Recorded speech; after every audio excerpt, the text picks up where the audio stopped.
and I just wanted to cough in my hand and make some rude noise, but I didn't.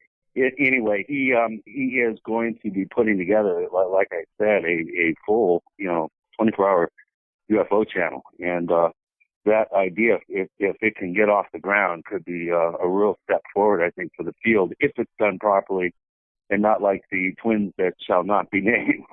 Well, that's the big point, and let's hope he does it. If and when he does it, we definitely should invite him on the Paracast and discuss all these issues. I agree. Yeah. Now, this particular venue in which you spoke, it was a UFO convention of some kind? Yeah, you remember Pat Marcatillo, I think? Yeah, I can never say his name correctly either, but I've known him for many years, yes. Right, and he did mention that he met you many moons ago. In a galaxy far, far away. That's before I morphed into a different character. Right. Well, he has put on, I think he put on the first 50 of these gatherings twice a year for 25 years, and he's passed the baton to Dave Sinnott, who's a very nice guy. I just really enjoyed meeting Dave and the folks that helped put on the conference there. Really sweet people, really nice. They treated me like royalty. I felt very at home, at ease. They were very gracious. I really think that they are doing a good job out there. There's some question about true believerism and the wanna believe scenario.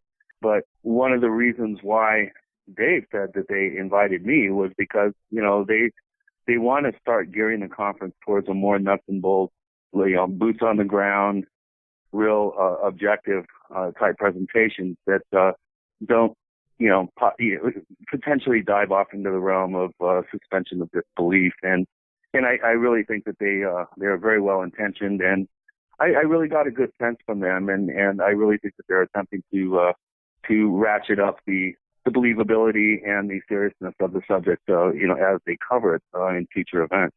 Now, what precisely did you talk about? The cattle mutilations, the mysterious valley, a little bit of everything? A little bit of everything. I did touch on some of the subjects I'll be speaking on at Travis Walton's get-together in Heber. Okay, you're talking, of course, about yesterday's event. Yeah, I did. I covered a number of subjects, but I did focus on the Stalking the Herd material from my new book, and I'm going to be I spoke yesterday now at the Heber conference with the Travis Walton Fire, what is it called, the Skyfire Summit. And I did cover mostly, though, in New Jersey, I did cover mostly Stalking the Herd material. Just want listeners to know that Chris is on his iPhone at a hotel. We tried to get Skype to work again, and he has to do a software update, which he'll have time to do later. The other issue is we tried the hotel phone, figuring out landline phone's got to sound better than an iPhone. And guess what? It doesn't. Right. So it shows you just you deal with the hand you're dealt. In the meantime, I'm in the middle of a trip taking 12, I think they're Pakistani and Hindis around, actually I think they're all Muslims, actually. I'm going to have a real fun time. I had a fun time yesterday checking them through the Phoenix airport. There's one guy named Mohammed. And there's some Tariqs and Abduls, and fun time is being had by all. They're a very, very introspective meditation group that goes around the world to power spots and does very extensive meditation work. I'm having a great time. They're real, how would I put this, low maintenance in many ways. I don't really have to be my normal tour guide self, but at the same time, they're strangers in a strange land, so that comes with its own sort of added set of difficulties. But they're having a great time. We really had some fun going around to some of the more enigmatic spots here in the Sedona area. And we had a couple of really good days up in Grand Canyon. They took a helicopter tour, which just totally broke the ice, and they were really thrilled with that. And I'm going to be going up to Colorado, visiting the San Luis Valley, Mesa Verde, Hovenweep, Chaco Canyon, and then it's off to the San Luis Valley, Crestone, down to Taos, and then Santa Fe. and then hopefully I get a break because I will have been on the road over 3 weeks at that point. So, oh man, it's been a whirlwind, Gene. Well, then we send you to the rest home. That's where people who get involved in this go. All right, let's talk a little bit about our guest today.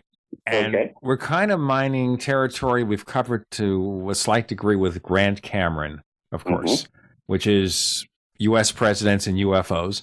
And our guest is Larry Holcomb. The book is called The Presidents and UFOs, A Secret History from FDR to Obama.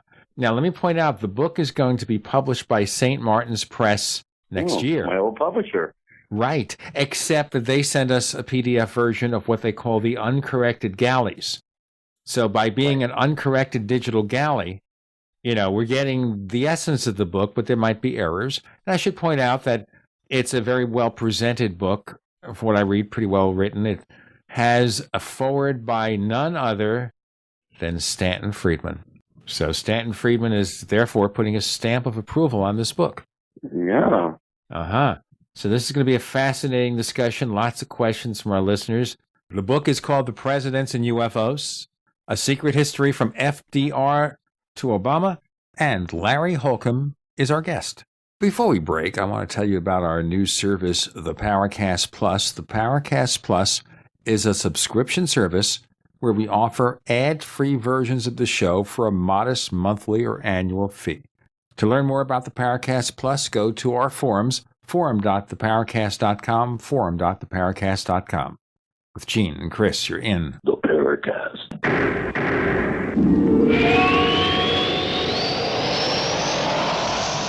First came Attack of the Rockoids, and it was a critically acclaimed success. And now there is The Coming of the Protectors. A former military intelligence man is contacted by a space woman in a dream that turns out to be a nightmare because evil forces on her distant planet are planning to conquer the Earth. This is gripping science fiction of the classic kind. Attack of the Rockoids and The Coming of the Protectors. Find out more at rockoids.com. That's Rockoids, ROCKOIDS.com. So here's what happened. I was placing an order online. The site went down. It took hours before it returned, but I'd already placed the order with another company. If your site goes down, you could lose business. And if you have a business or personal site, you'll want to know it's easy to run and it will stay online. At iWeb, your site is hosted on one of the most reliable networks in the world. Talk to a sales rep at iWeb.com. Use the promo code TechNightOwl for a special discount. On the average, Americans work between 45 to 50 years, hoping to build up enough wealth to retire and live out their golden years. Unfortunately, with taxation, the rising cost of food, energy, housing, and medical, many retirees are forced to live below the poverty line.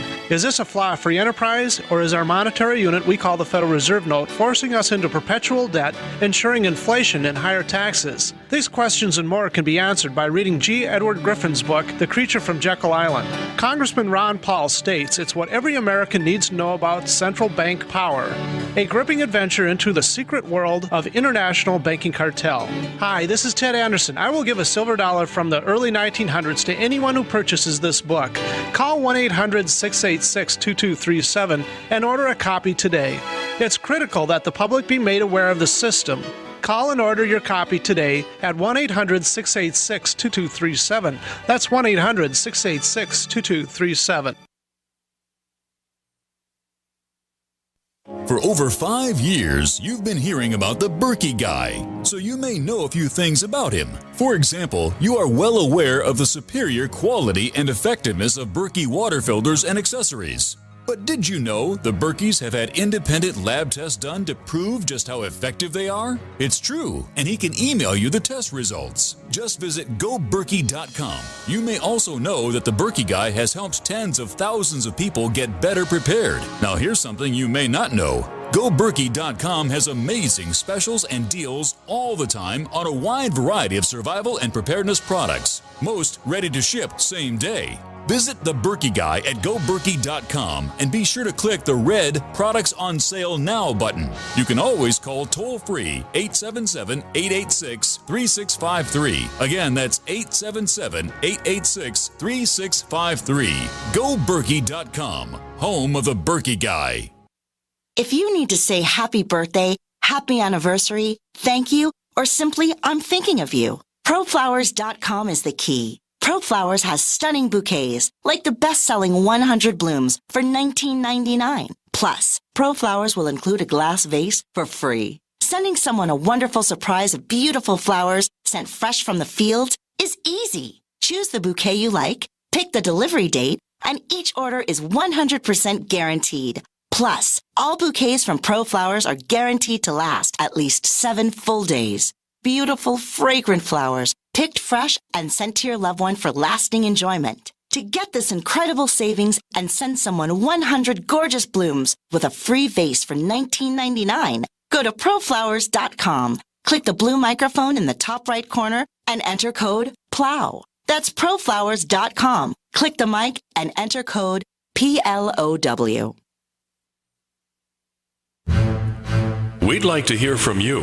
If you have a comment or question about the Paracast, send it to news@theparacast.com. That's news@theparacast.com. And don't forget to visit our famous Paracast community forums at forum.theparacast.com. Joining us on the Paracast this week with Gene and Chris is Larry Holcomb, who is author of The Presidents and UFOs, A Secret History from FDR to Obama. It's coming next year from St. Martin's Press, and it has an introduction from Stanton Friedman. Right now, the copy of the book I have is an uncorrected galley, and what that means is I may read things there that, he made a mistake, but that's what happens when you write a book, especially one that's, like almost 350 pages. So we expect that, and we'll cover a lot of ground, and we also have questions from our listeners that also cover a lot of this ground, and let's see where we take it. Now, Larry, before we get started, I read somewhere that you got interested in UFOs through the same source I did, Flying Saucers from Outer Space by Donald Kehoe. Is that correct? That's exactly right. That was a long time ago, but that's Flying Saucers from Outer Space and Flying Saucers Are Real. Found those books in my high school library when I was a junior, I believe, and was hooked on the subject, was hooked on Kehoe's passion and believability that the Air Force was involved in the cover-up at that time, and have followed it ever since. And once I saw Kehoe on the old Armstrong Circle Theater debating the Air Force and saw the Air Force cut off his sound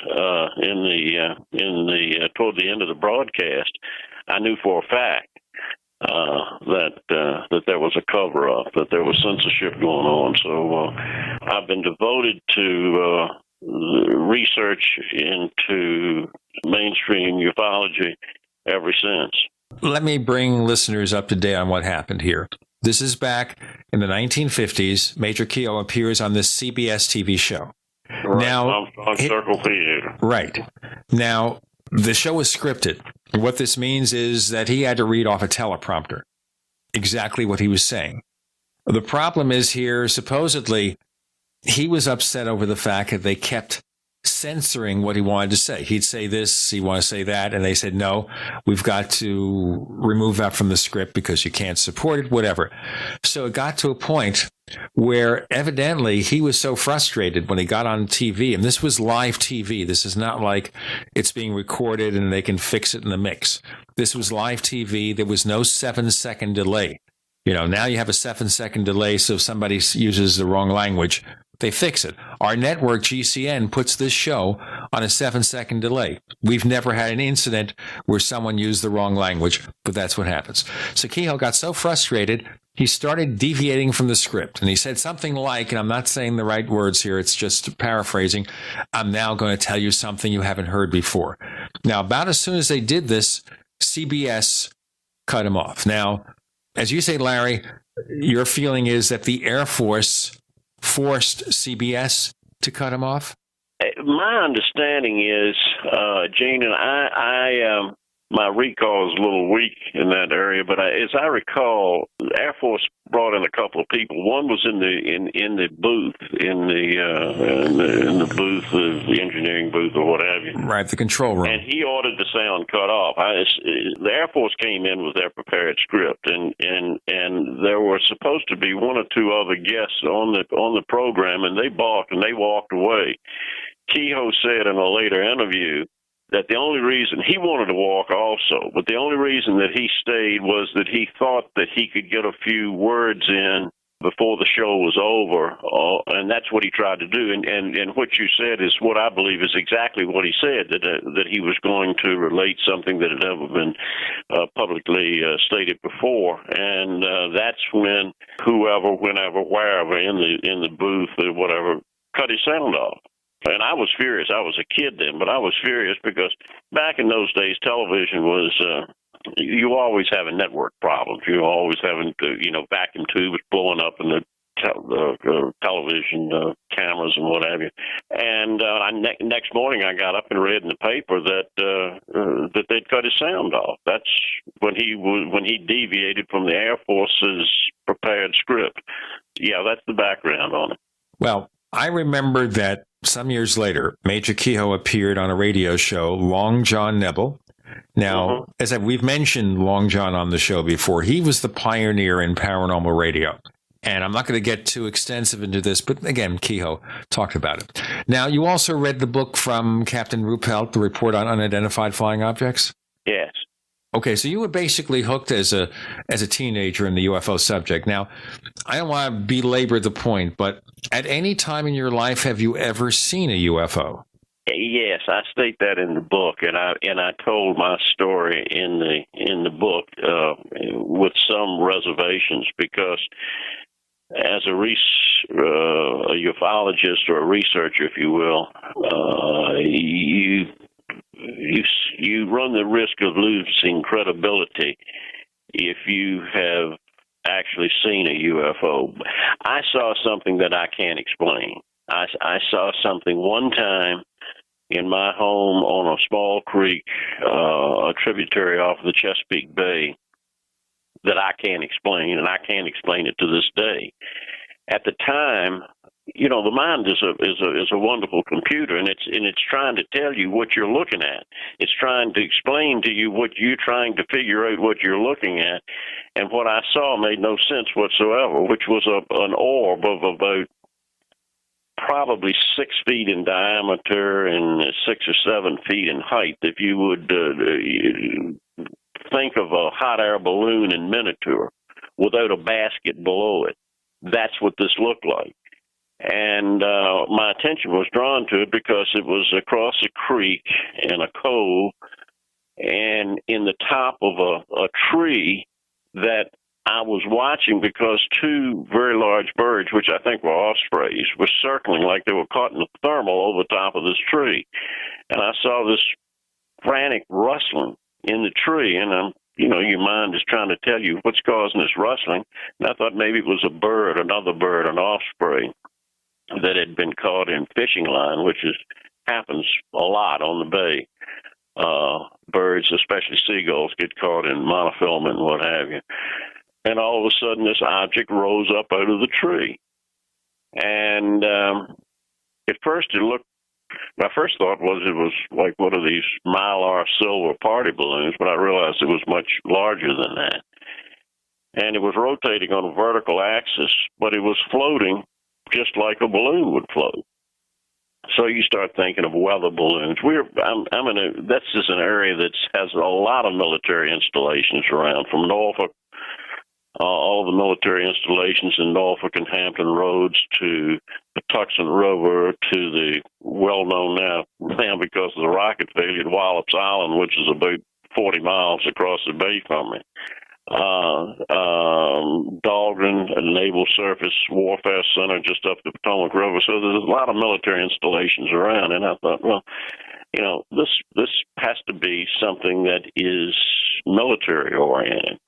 Perhaps something that they're testing out of Pax River. Let's do our break here, Larry, and then we'll pick up on this in our next segment about your sighting. Larry Holcomb, the book is The Presidents and UFOs, coming next year from St. Martin's Press. You're on with Gene and Chris. You're in the Paracast. You're listening to GCN, proudly sponsored by UnseenNow.com. Lock down your digital life at UnseenNow.com. This is GCN. Is there a secret UFO agenda? Do strange creatures from the darkest corners of the mind roam the Earth? Is there evidence for mind control, time travel, or devious government conspiracies? Find out the inside scoop on the latest conspiracies, paranormal activity, and Fortean phenomena when you subscribe to Tim Beckley's Conspiracy Journal. It's jam-packed with stories, special book and DVD promotions, and the best news, it's absolutely free, sent right to your mailbox. Plus, a bonus free email newsletter sent out every Friday. Simply send an email with your name and address to Mr. UFO at webtv.net. That's Mr. UFO at webtv.net. Find out what they don't want you to know.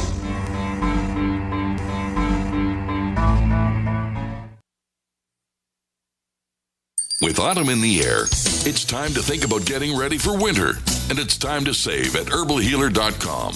You'll find amazing seasonal savings to prepare you for the fight against cold and flu season. Like Oregacillin to promote lung health. 30 capsules, regularly $34.95, now only $25. HHA olive leaf, the natural antiviral, normally $16.95, now 60 capsules are just $12. HHA elderberry power, a great flu and virus fighter, regularly $16.95, 60 capsules, now $10. Save on all our homeopathic detoxes. Choose from lungs, kidney, liver, brain, libido, or whole body, normally $26.95, now just $20. Visit herbalhealer.com and click on the Fall Winter Specials button to save on all our natural cold and flu fighting products. Also explore our Herbal Healer Academy correspondence courses that teach you how to handle your health naturally. herbalhealer.com, healing the world with nature, one person at a time, since 1988. We live in a complicated society. Stressful issues are always popping up. Have you ever been treated unfairly by someone? Have you ever been overcharged for a repair? Have you ever signed a contract or a document? Worried about identity theft? How many times have you been in those unique situations where you just wanted to call an attorney to find out if you're right or wrong, or what your legal rights are? But every time you think about calling an attorney, what do you think about first? That's right. Who do you call, and how much will it cost? Our friends at Legal Shield have found a solution. With a nationwide network of 6,900 attorneys who average over 19 years of experience, Legal Shield's law firms take over 40,000 calls per week helping their members. For less than $20 per month, you can have access to Legal Shield on everything from the trivial to the traumatic. Let Legal Shield stand up for your rights at lsprotection.com. That's lsprotection.com. Or call 855-340-SAVE, 855-340-7283. Results will vary from case to case. This alert just came in. This special announcement is for business owners and leaders of organizations who've been waiting for the right time to build. General Steel has made it impossible to wait any longer with rock-bottom prices that could save you thousands. That's right, General Steel, America's leader in pre-engineered structures, is offering buildings at prices you will never see again. Don't miss these prices. A 50 by 100 for $35,000. You heard right, that's 5,000 square feet for $35,000. Manufacturers, if you need a larger building, try a 100 by 100 commercial building for $129,000. You can't afford to rent with these prices. Imagine a 70 by 100-foot church building for under $69,000. With the economy improving and interest rates still at historic lows, you can't afford to wait. So call 866-91-STEEL. Lock in your price now. Call 866-91-STEEL. That's 866-917-8335. Hi, this is Don Ecker, and you are tuned into the Paracast. Let me tell you what, you're going to hear stuff here that you probably won't hear anywhere else. Hear that, George Snorri? Chris O'Brien is in some secret location with his iPhone in Sedona, Arizona. I don't know if it's secret or not, but it sounds good on the radio. We have Larry Holcomb. The book is The Presidents and UFOs, and we'll get into a lot of that as we progress through the episode. Okay, so tell us a little bit more about your experience seeing this strange orb-like object. Well, anyway, to put a cap on it very quickly, the object rose up there was a drop down. There was high banks on either side, and this was in a cove. It was a drop down. the object rose to just above tree level and started moving laterally. Well, the thought in my mind was it got caught by the wind, and it was pushing it laterally, which would be to the west. How it was a crystal clear afternoon, about 3 o'clock in the winter.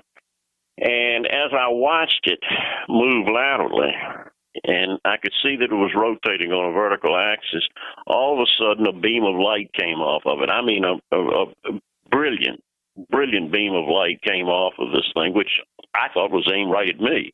And I was in my lower office in the lower level of my house, which overlooked this creek, behind a big picture window sitting at my desk. And this light came off of it. Well, that sort of shook me a little bit. And I thought, well, maybe when it's got a highly reflective panel on the thing, and it's catching the sun that's low in the west. That happened 2 more times, I think, as it floated horizontally. And I ran upstairs to get some binoculars that I had on the wet bar in the great room upstairs. And by the time I went on the upper deck outside, it was gone. I don't know where it went to. I don't know. I can speculate, but I won't. What kind of time frame are we talking about? When did this occur? About 1995. Okay. Did you check the local groups, find out if there were any other sightings consistent with what you saw? I should have called Pax River, public information people at Pax River, but I didn't, and which is dumb. And in my book, I talk about people that have sightings that don't report them. And one of the things at the time, this didn't fit the mold of a UFO or a flying saucer. Since that time, since I've done more research into it, especially when I was writing my first book and doing more research, although that was a novel, I still wanted to be pretty accurate. I came across a number of sightings of orbs such as this, and this wasn't a nighttime sighting. I don't have a lot of love for nighttime lights in the sky, because there are a lot of lights in the sky that move around and do things, unless they do something really unusual. This was a daytime sighting. This was, I'm convinced that whatever this was controlled. I'm convinced now, after thinking back on it, that the reason these birds were circling in a tight circle is that they were caught in a thermal of this thing powering up to come over to the top of this tree. Beyond that, as far as sightings go, this is not really this is not a very impressive sighting. But I'll tell you, it made a big impression on me, and it's one I haven't forgotten and won't forget. Now, it could very well be, and probably was, something prosaic in the area of something experimental, perhaps out of Pax River. But on the other hand, I don't know. So you ask if I had a UFO sighting. Yes, I've had a UFO sighting. Whether it was something earthly or something non-earthly, I don't know. But and no time did it do anything that defied the laws of physics, as many sightings do. Okay, let's leave it there and move to the next stage. So you retire from your profession, and in the mid-2000s, you start doing a sci-fi book with a UFO theme? I started doing a novel that was a thriller.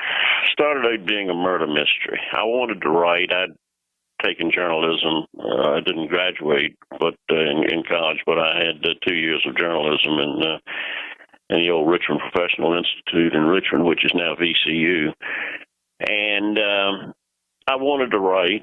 I wanted to write a novel, and being the smart guy that I am, it took me about 2 months of starting and stopping to try to figure out what I should base the plot on. And all of a sudden, the light bulb came on and said, you've been studying government cover-ups, UFOs, extraterrestrials, government cover-up of extraterrestrials for 40 years or better.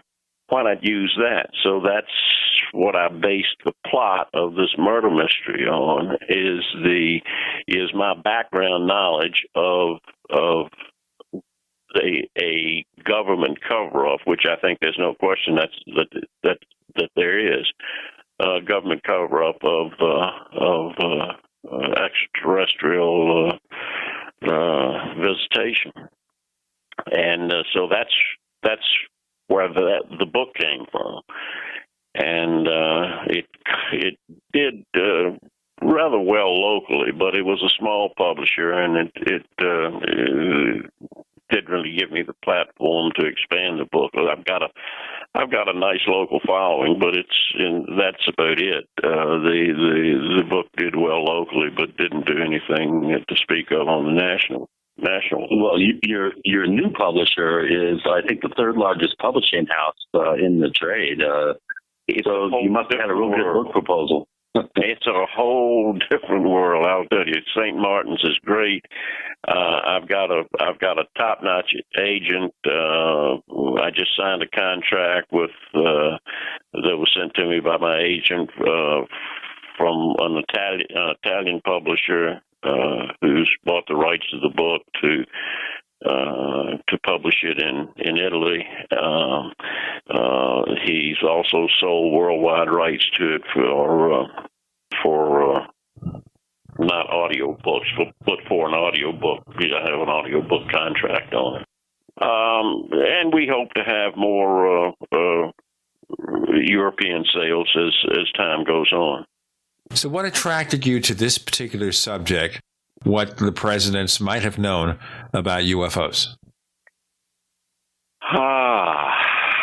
Let me see if I can make that very brief.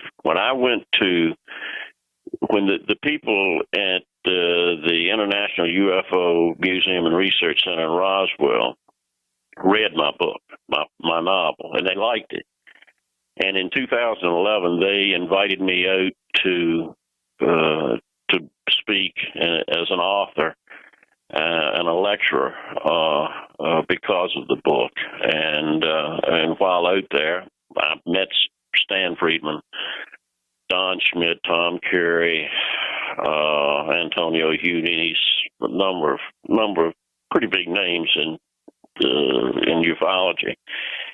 And I talked to him about, in doing research for the book, I'd come across a TV documentary, UFOs Past, Present, and Future, which you may know of. Right.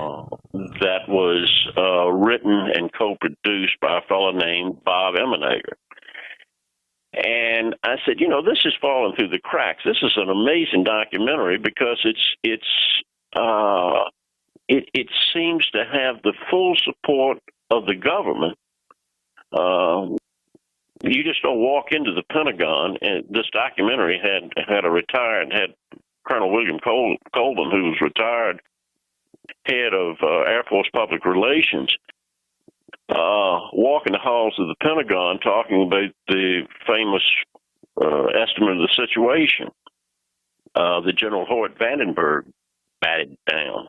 Anyway. Well, let's do our break. Let's do our break here, Larry, and then we'll continue with this. Once again, the book is called The Presidents and UFOs, A Secret History from FDR to Obama, from Larry Holcomb, coming from St. Martin's Press next year. And now he's giving you the background of how he came to decide to write this book. With Gene and Chris, you're in The Paracast.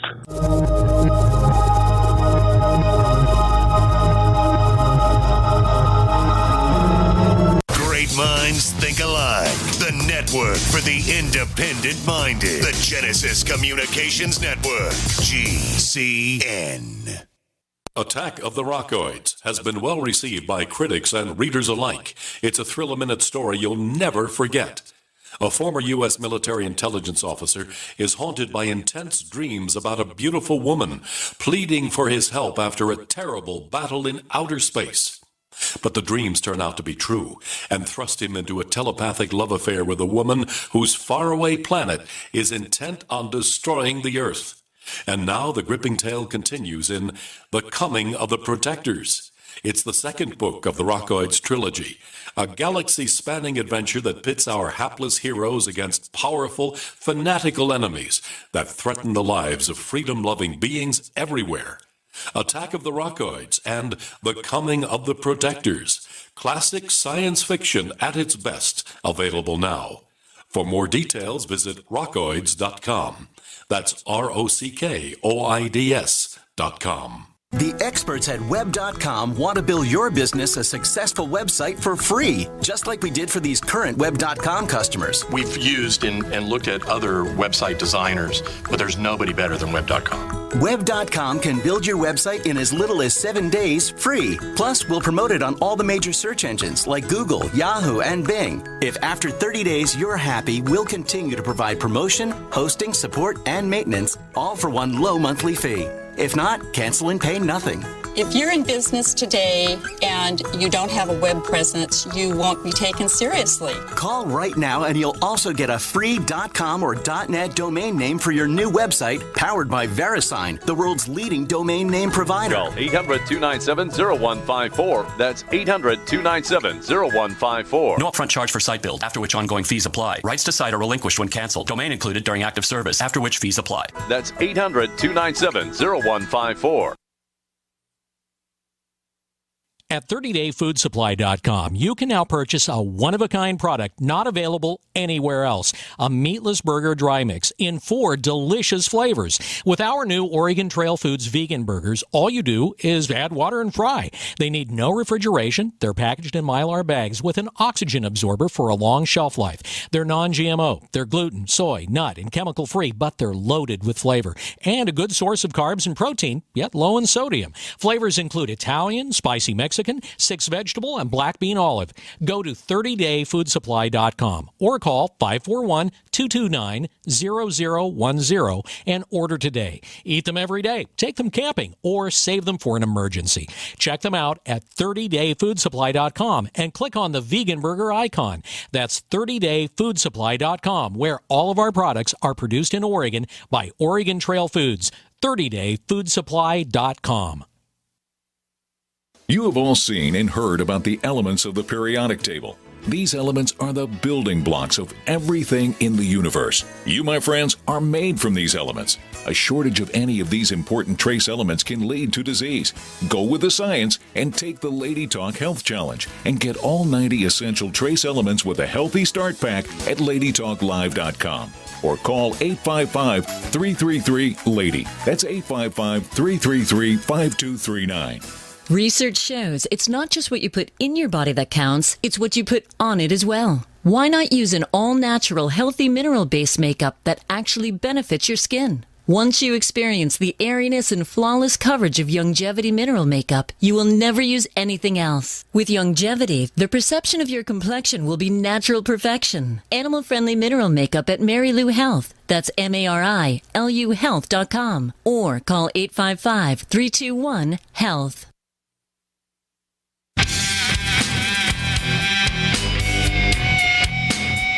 This is Kurt Sutherland, the author of UFO Mysteries, and you're listening to the Paracast. With Gina and Chris in the Paracast, Chris being in a secret remote location in Sedona, Larry Holcomb joins us. We're talking about his book, how he was inspired to write The Presidents and UFOs. Would you continue, please, sir? Yeah. Anyway, the documentary was fascinating because it seemed official and it seemed to have government support. As I said, you just don't get into the Pentagon and film in there without the government's approval. You don't go to Holloman Air Force Base and film segments in Holloman Air Force Base as secure as Holloman is without government approval. So I did some background research, and I found out that Bob Emenegger's background story on making this documentary was more intriguing than the documentary itself, because he was told, now this is a long story and I've got to condense it. He was told by the head of Air Force Audio Visual Division, Department, what have you, a fellow named Paul Shartle, that they would be given about 600 feet of 16-millimeter film of an actual UFO landing and a meeting with Air Force personnel, officials, and extraterrestrials at Holloman Air Force Base to use in making a documentary that the administration wanted made. The administration was the administration of Richard Nixon. It's complicated, but a lot of people look on Nixon nowadays as a real villain. But at that time, Nixon had amazing popularity. He was on the way to being reelected with almost a historic popular vote. And Nixon wanted a documentary made, or the committee to reelect the president wanted a documentary made that would help bolster him in his reelection campaign and add to the accomplishments that he had already made, which was an opening to China, which was amazing at the time, and detente with the Russians. In foreign affairs, Nixon, love him or hate him, had done some rather remarkable things, and a documentary with some level of disclosure would add to. There's some speculation here. I admit there's some speculation, but I've talked at length with Bob Emenegger, and let me throw in here, Bob was a fraternity brother in California, University of Southern California, I believe, of H.R. Bob Haldeman, who was Nixon's chief of staff. And as such, Haldeman knew that Bob Emenegger was a very successful advertising executive in Los Angeles. Bank of America was one of his clients, for example. And he knew that Emenegger had made a lot of film for the Department of Defense, training films and what have you. So Emenegger was asked by the committee to reelect the president to come on board to make this documentary. Well, as I said, it's a very long story, and I go into it in depth in the book. But it's a fascinating story in that Emenegger went to the Pentagon, and he and his partner, Alan Sandler, who ran the Sandler Productions, a film production company that Emenegger used in his film work, flew to Washington to meet Colonel William Coleman that I spoke of earlier. He was still head of Air Force Public Relations at the time. When they got to the Pentagon, they were met by some men who took them into an office and said, "Look, you haven't got any business being here. You're treading on some very shaky ground. You're treading on in an area that you shouldn't be getting involved in, and our advice to you is to get back on the plane and fly back to California." Well, Emenegger, who I've gotten to know very well, I consider a friend, is a very nice fellow. But Alan Sandler, as Bob says, was no shrinking violet. And he just had enough, and he jumped up and said a few choice words. "Look, we were told to come here by the White House. Now get me a telephone, and I'm going to call the White House and get this blankety-blank mess straightened out right now." Well, at that point, everything changed. And they were ushered on up to Colonel William Coleman's office. And he sort of gave him the same spiel. Then he took him in his office, shut the door, and told him about his own UFO experience. So they had a discussion, and at that point, Coleman said, "You need to talk to Colonel George Weinbrenner at Foreign Technology Division at Wright-Patterson Air Force Base." So he set up an appointment for Emenegger and Sandler to go to see Colonel Weinbrenner. So they went to Wright-Pat, where, as Bob tells me, were ushered down into the catacombs below ground at Wright-Pat in the Foreign Technology Division, and went into Emenegger's office. And Bob said he walked right up to Weinbrenner's desk and said, "Colonel Weinbrenner, what is the truth about a UFO landing at Holloman Air Force Base, and are you going to give us this film?" And at that point, Weinbrenner looked at him, got up from his desk, went over to a chalkboard, took a piece of chalk, drew a jet fighter on the chalkboard, and said, "This is a MiG remember. We don't know, what thing about this, but they know everything about all of our planes. And he went on like that, describing, the discrepancy or the difference between what the Air Force knew about the Russian planes and what Russia knew about, or the Soviet Union knew about airplanes. And while he was doing this, he went to a bookcase and he pulled out a book, opened it up, and handed it to Bob. And the book was on flying saucers. And the inscription was, "To my good friend George Weinbrenner from Alan Hynek." And it was Alan Hynek's book. And Bob handed the book back to Weinbrenner. Weinbrenner put it in the bookshelf, talked on a few more minutes about the Russian MiG, and then ushered him out of the office. Never said a word about UFOs. And they left shaking their heads. And, this had to be Weinbrenner's way of telling us that, yes, it did happen, but I'm not going to say anything about it because they felt sure, and this goes back to when they were told about making the documentary by Paul Shartle, that they were told about it in a clean room out at Norton Air Force Base, and the clean room meaning they had no listening devices. And Bob said he was sure that there were listening devices in all of the offices there at the Foreign Technology Division, and Weinbrenner wasn't about to say anything about UFOs. It could be recorded, but this was his way of telling them that that it was true. Well, let's look at the finished product here, the finished documentary. Now, obviously, this thing has been shown for a number of years. What does it present that would lead one to think this is a first step towards disclosure? Forgetting in the background, because that can get pretty involved. The fact that Nixon had a tremendous interest in UFOs, he had a great deal of power.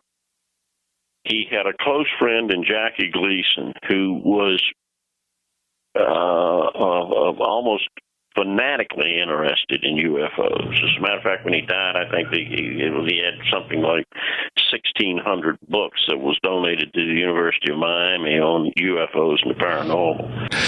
I did hear in the old days of the Long John Nebel radio show, Jackie Gleason talk to people about UFOs. You were going to say, Chris? I said Jackie Gleason had such a fascination that he actually had his house built shaped like one. That's correct.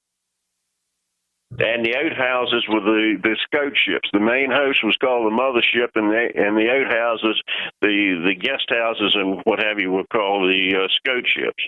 So you're exactly right. Let's continue this in our next segment, shall we? Larry Holcomb is author of The Presidents and UFOs, and now you're seeing what's happening here. A lot of fascinating background as we paint the picture of what the presidents may have known or not known. By the way, if you want to get a free copy of Chris O'Brien's Secrets of the Mysterious Valley, go to our site, theparacast.com, sign up for our free newsletter, and we'll send you an ebook copy of Secrets of the Mysterious Valley. With Gene and Chris, you're in the Paracast.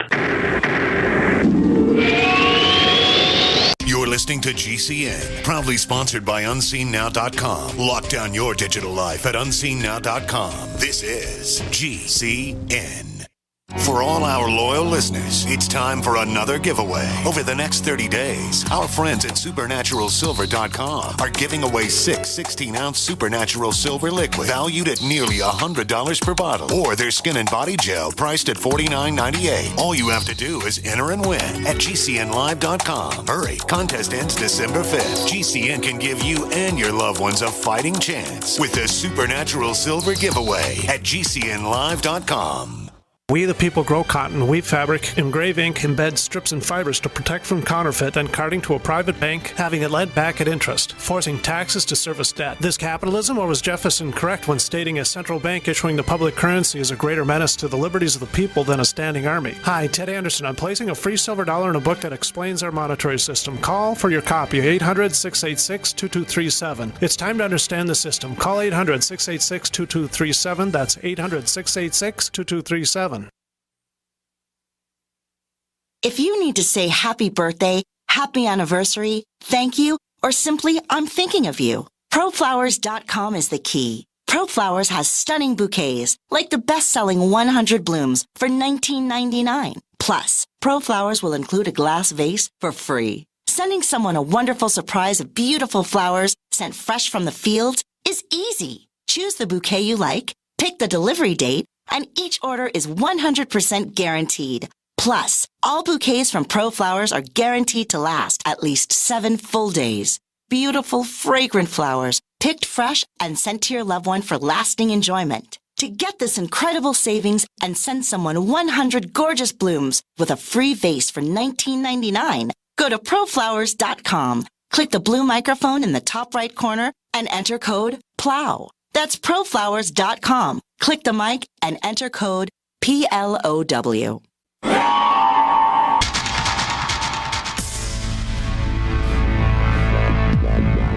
Welcome back to the Paracast, the gold standard of paranormal radio. And now, here's Gene Steinberg.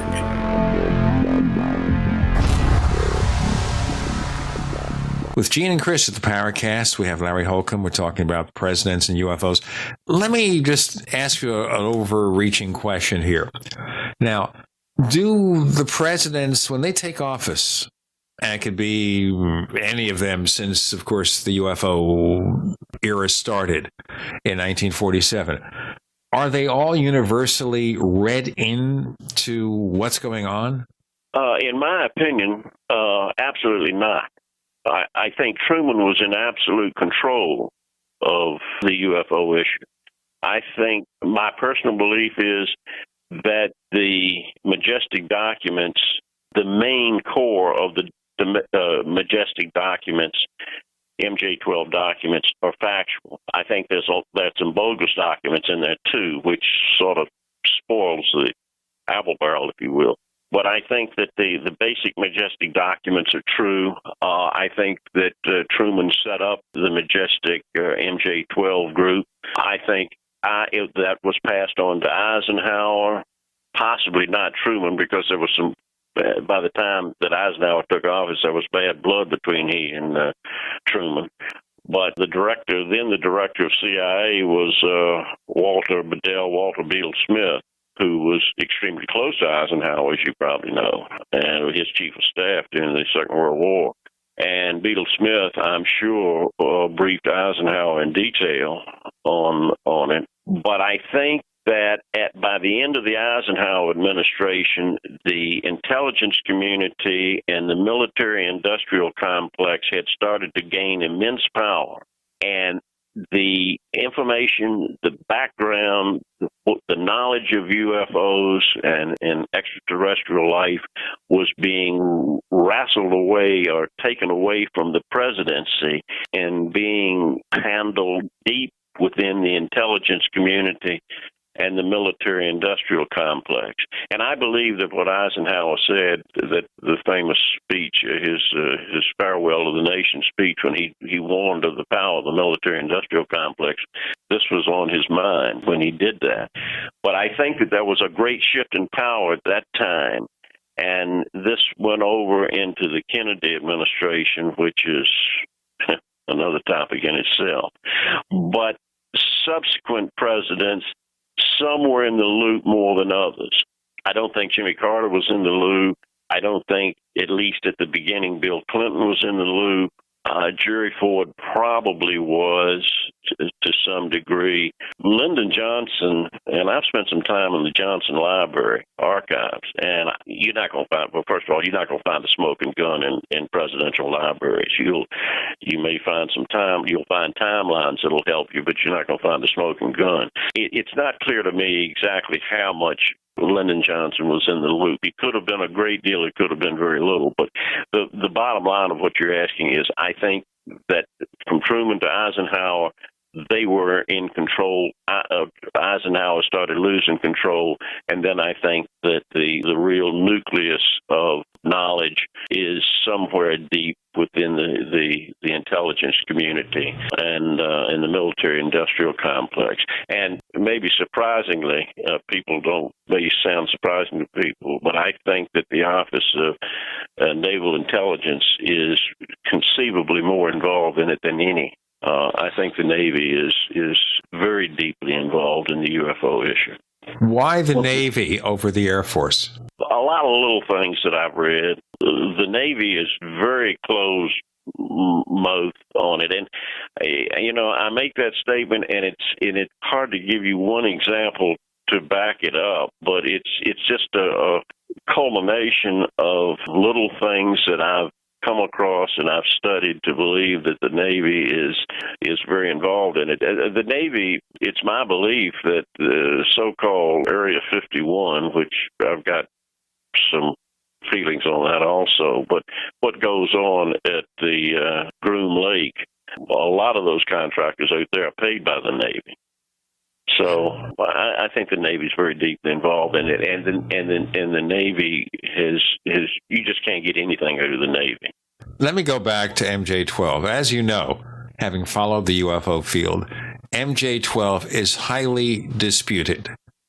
And there's been an active debate for years, like between Stanton Friedman, who accepts the original documents, and some of the others, with people like Kevin Randall and Robert Hastings. There was a couple of issues ago of the UFO Chronicles from Frank Warren, an online newsletter, where he had this debate continuing. So it's not cut and dry. And I know Sure. Well, and Gene, we should also add as an interesting side note to the possible connection between the MJ-12 documents and the Bob Emenegger documentary, and that is the person of Jamie Chandra. He's an interesting link that seems to kind of bring those two events, tie them together because of his involvement in both projects. Right. Because he was the person who supposedly received the original MJ-12 documents on film, folks. Yes, that's true. But beyond that, I don't know of any involvement that Chandra had other than receiving the documents, and it was Chandra and Moore. Then they passed the information on to Friedman, who admonished them to stay quiet, because until they had a chance to really examine the documents and come to some conclusion as to whether they were authentic or not. Now, and I think that the work that Stan has done on it indicates to me that the core of the MJ documents are authentic. But yes, it's certainly still controversial. Well, that's the big argument I wonder about here. We have a person like Kevin Randall, who, of course, has a military background and extensive years as a writer. Why would a person like a Kevin Randall not accept MJ-12 if there wasn't something that was suspicious that kind of made him look askance at it? I don't know. I can't speak for Kevin. I know that there's a lot of there's a lot of infighting that goes on within the UFO community, of the community of ufologists, and that's an understatement. Yeah, I don't know where the legitimate belief stops and ego starts, and it could be a number of things. I don't know. I've read Kevin's work, and I've seen Kevin and not talked to him at any length, but he's been at the Roswell Museum doing the festival, which I've been at for now the past 3-4 years, and be back again this year. So I don't know why he is against it. Flock was, didn't buy into it either. I'm comfortable with it. I'm comfortable with a lot of the research that Bob Wood has done. Bob and Ryan Wood has done sure. In researching the documents, although I had to, not to shift gears here, but I had to cover the Kennedy administration and the possible connection with his assassination. I feel very comfortable using Bob Wood and Ryan Wood's research in my own research and in my own writing.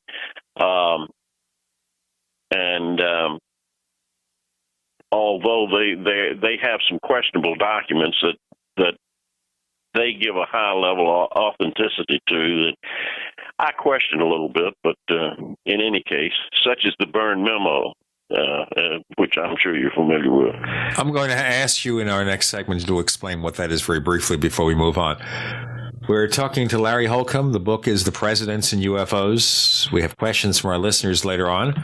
By the way, if you want to get a free copy of Chris O'Brien's Secrets of the Mysterious Valley, go to our site, theparacast.com, sign up for our free newsletter, and we'll send you an ebook copy of Secrets of the Mysterious Valley. With Gene and Chris, you're in The Paracast. Do you need a website? Well, you can get a great deal on hosting services with Namecheap's legendary coupon code. They're offering substantial hosting discounts on shared hosting, business hosting, VPS hosting, reseller hosting, and even dedicated servers. Namecheap is preferred by millions. It's backed by a money-back guarantee. Use the coupon code LEGENDARY to cash in on the special deal at Namecheap.com, Namecheap.com. First came Attack of the Rockoids, and it was a critically acclaimed success. And now there is The Coming of the Protectors. A former military intelligence man is contacted by a space woman in a dream that turns out to be a nightmare because evil forces on her distant planet are planning to conquer the Earth. This is gripping science fiction of the classic kind. Attack of the Rockoids and The Coming of the Protectors. Find out more at rockoids.com. That's Rockoids, ROCKOIDS.com. Mike Stenerson for Midas Resources. At no time in history have precious metals been more important, certainly not in my 22 years in the industry. The dollar has lost over 90% of its value in the last 60 years. No fiat currency has ever survived the government printing presses. Ours is not immune.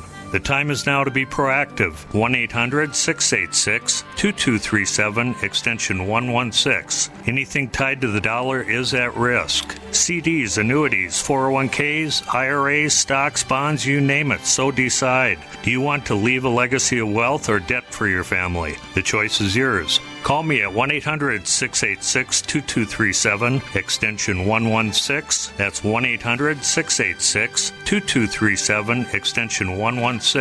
Be proactive, not reactive. Call 1-800-686-2237, extension 116.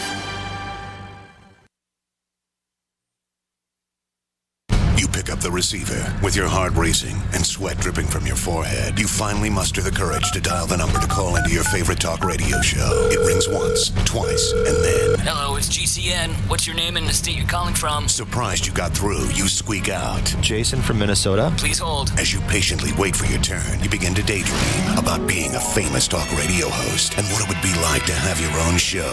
Jason from Minnesota, you're up. Millions of loyal listeners worldwide waiting to call and talk to you. Caller, are you there? Cheering crowds surround you, calling out your name. Jason! Jason! Going once, twice. Okay, we gotta move on to the next caller. You blew it. Huh? Wait, no! Interact with the host you're listening to right now, online at GCNlive.com. Click on the community link. Engage with other listeners. Ask questions. Start debates. Don't agree with the host? Let them know. Be a part of the community at GCNlive.com. The human body is extraordinary. Despite all the stresses we inflict upon it, it still works hard to stay in balance. Thousands upon thousands of people rely upon Heart and Body Extract to help their body stay balanced. This excellent 100% natural herbal formula helps maintain healthy blood pressure levels, cleans arteries, promotes good circulation, balances cholesterol, and more. HB Extract, paired with healthy lifestyle choices like good nutrition and exercise, can give you a life free of pain, sickness, and fear. Recapture your youthful vitality and experience your body healing itself with the aid of HB Extract. It's extremely effective and it starts working in just days. Visit hbextract.com to learn more and to read scores of testimonials from satisfied customers. And we've never increased our price in over 10 years. That makes Heart and Body Extract as great a value now as it was the first day we sold it. A healthy heart is a happy heart. Call 866-295-5305 or go to hbextract.com. We'd like to hear from you. If you have a comment or question about the Paracast, send it to news@theparacast.com. That's news@theparacast.com. And don't forget to visit our famous Paracast community forums at forum.theparacast.com. From his secret lair below the Batcave in Sedona, Arizona, we have Chris O'Brien with Gene of the Paracast. Larry Holcomb is with us. You mentioned a specific document that the Woods had that maybe you're skeptical of. Could you tell us more? The Byrne Memo. The Byrne Memo, yes. Is a document that is supposed to have been retrieved, a CIA document from the Director of Central Intelligence to, I think, MJ 2 through 7 or 2 through 8, not all of the Majestic 12 members. And this document says,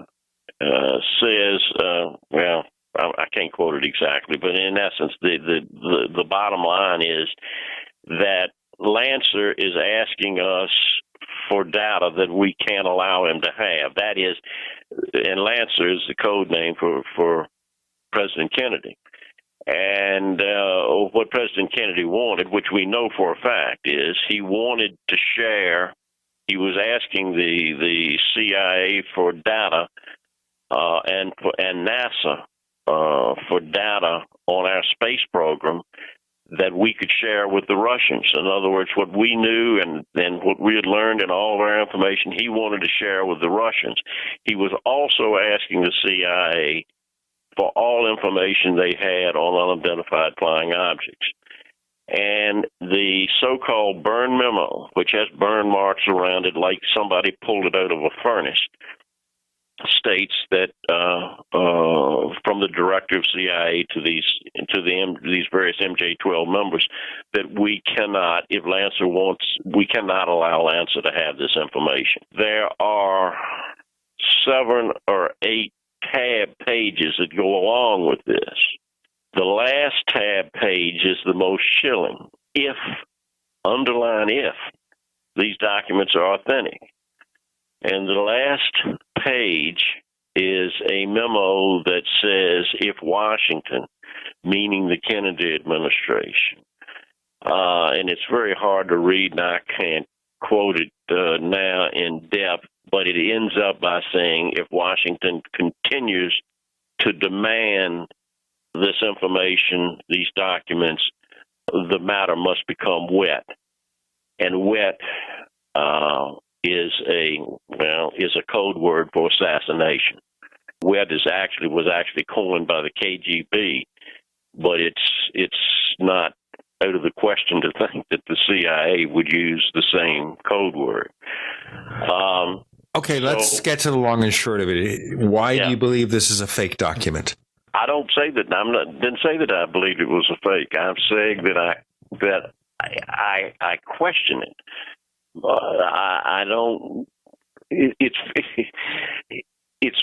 very difficult to believe that your government would do something like this. But on the other hand, the Woods give it their highest level of authenticity, and it's a original document, or an original copy, if you will. In other words, it is like a carbon copy. So it is an original carbon copy document. It's not a photocopy document. So that they can look at the paper, they can look at the watermarks, they can have the ink tested, they can do forensic testing on it, which And, Bob Wood is a PhD. He worked for McDonnell Douglas for 40 years and on some very top secret programs. So he's not a phony. He's very legitimate. And he spent a lot of time and money investigating these documents. He gives it his highest level of authenticity. I'm not that comfortable with it. But I include it in the book. I include the fact that JFK was very close to a man named Arthur Lundahl, who was head of photo interpretation for the CIA and NSA, I think. I guess it was CIA. And was very helpful and was really the lead man on the Cuban Missile Crisis, interpreting photographs in the Cuban Missile Crisis. Art Lundahl was also a firm believer in the extraterrestrial hypothesis, and he was advisor to Kennedy. Also, a person very close to Kennedy was Dr. Donald Menzel, who was an astronomer. I think he was head of the astronomy department at Harvard. Right. He was a notorious UFO skeptic who supposedly was at the same time a member of the MJ-12. Let me ask you very quickly, because I want to get back to the presidents. Do you believe the MJ-12 organization exists today, even though the people who were part of it are no longer here? I think an offshoot of it does. I don't think it's probably not that same name. They probably have a different code word, but I think in essence that yes, it exists, and it is a very small group of people, very deep within the government, be it the CIA, perhaps a few people in the CIA, a few people in the NSC. I don't know. I mean, that's really the rabbit in the hat. But I think that, yeah, without any question, that there is an MJ-12 type group that exists today, without question. All right, let's go back to the presidents and what they knew, and when did they know it? So Jimmy Carter saw a UFO famously, although it was later explained for better or worse. But he wasn't read in on this, is what you said. No, I don't. The group that we were just talking about, I don't think they trusted President Carter, and I don't think that he was briefed on it. There's stories that of George H.W. Bush briefed him and told him he didn't have the clearance to know about UFOs and all that. I question all that. I'm just not sure that the director of CIA would come in and tell a president, a new president, or even president-elect that, sir, you don't have you don't have the need to know to have this information you're asking for. The simple thing to do is lie to him. Why inflame him? So I question those stories, but no, I don't think Carter was trusted, and I think he wanted the information. However, with that said, he could have been briefed, and probably was briefed to a certain level, and said, "This is the way it is," and drop it. Because once Carter got into office, he never mentioned it, to my knowledge, again publicly. He tried to stay away from it. Jerry Ford was deeply involved in it when he was in the House of Representatives. Of course, that's the hearings where the Condon Committee came out of that. Let's get more into this in a moment. Larry Holcomb with Gene and Chris. You're in the Paracast. Not just an alternative to the mainstream media. We're the premier independent talk radio network. We are GCN. Graphic Converter is the image manipulation tool for the rest of us. It does not use any database. You get full control of all your files. Want to view the images of a folder? Drag it into Graphic Converter and a powerful browser opens up to show your image files. You could use it for slideshows. You could use it to import images from digital cameras or from scanners. Need to do some image editing? You can do that too in Graphic Converter. Also print catalogs. Convert from so many formats I can't even list them. Download now to see if Graphic Converter is good for you, like 1.5 million other users. Guess what? You could save money when you buy Graphic Converter. Use the coupon code Night Owl. Use the coupon code Night Owl to get a special price for Graphic Converter. Go to lemkesoft.com. That's LEMKEsoft.com. Lemkesoft.com. LEMKEsoft.com. At 30dayfoodsupply.com, you can now purchase a one-of-a-kind product not available anywhere else. A meatless burger dry mix in 4 delicious flavors. With our new Oregon Trail Foods vegan burgers, all you do is add water and fry. They need no refrigeration. They're packaged in Mylar bags with an oxygen absorber for a long shelf life. They're non-GMO. They're gluten, soy, nut, and chemical-free, but they're loaded with flavor. And a good source of carbs and protein, yet low in sodium. Flavors include Italian, spicy Mexican, 6 vegetable, and black bean olive. Go to 30dayfoodsupply.com or call 541-229-0010 and order today. Eat them every day, take them camping, or save them for an emergency. Check them out at 30dayfoodsupply.com and click on the vegan burger icon. That's 30dayfoodsupply.com, where all of our products are produced in Oregon by Oregon Trail Foods. 30dayfoodsupply.com. Hi, this is Steve Sanchez, and based on a recent study, it was found that 57 million Americans had legal issues over the last 12 months, but only 60% of those studied sought out the services of a lawyer. Why? In a nutshell, affordability. Well, my friends at Legal Shield have created a solution that can help you not if, but when you need an attorney. For as little as $17 per month, Legal Shield will provide you unlimited access to qualified attorneys at an accomplished law firm for advice and counsel on legal issues, no matter how serious or trivial. For over 40 years and with 1.4 million families across North America, Legal Shield can help you, the loyal GCN listener. Representatives are standing by now to answer your questions, so call them now at 1-855-340-SAVE. That's 1-855-340-7283, or visit them at lsprotection.com. That's lsprotection.com. Results will vary from case to case. The experts at Web.com want to build your business a successful website for free, just like we did for these current Web.com customers. We've used and looked at other website designers, but there's nobody better than Web.com. Web.com can build your website in as little as 7 days free. Plus, we'll promote it on all the major search engines like Google, Yahoo, and Bing. If after 30 days you're happy, we'll continue to provide promotion, hosting, support, and maintenance, all for one low monthly fee. If not, cancel and pay nothing. If you're in business today and you don't have a web presence, you won't be taken seriously. Call right now and you'll also get a free .com or .net domain name for your new website, powered by VeriSign, the world's leading domain name provider. Call 800-297-0154. That's 800-297-0154. No upfront charge for site build, after which ongoing fees apply. Rights to site are relinquished when canceled. Domain included during active service, after which fees apply. That's 800-297-0154.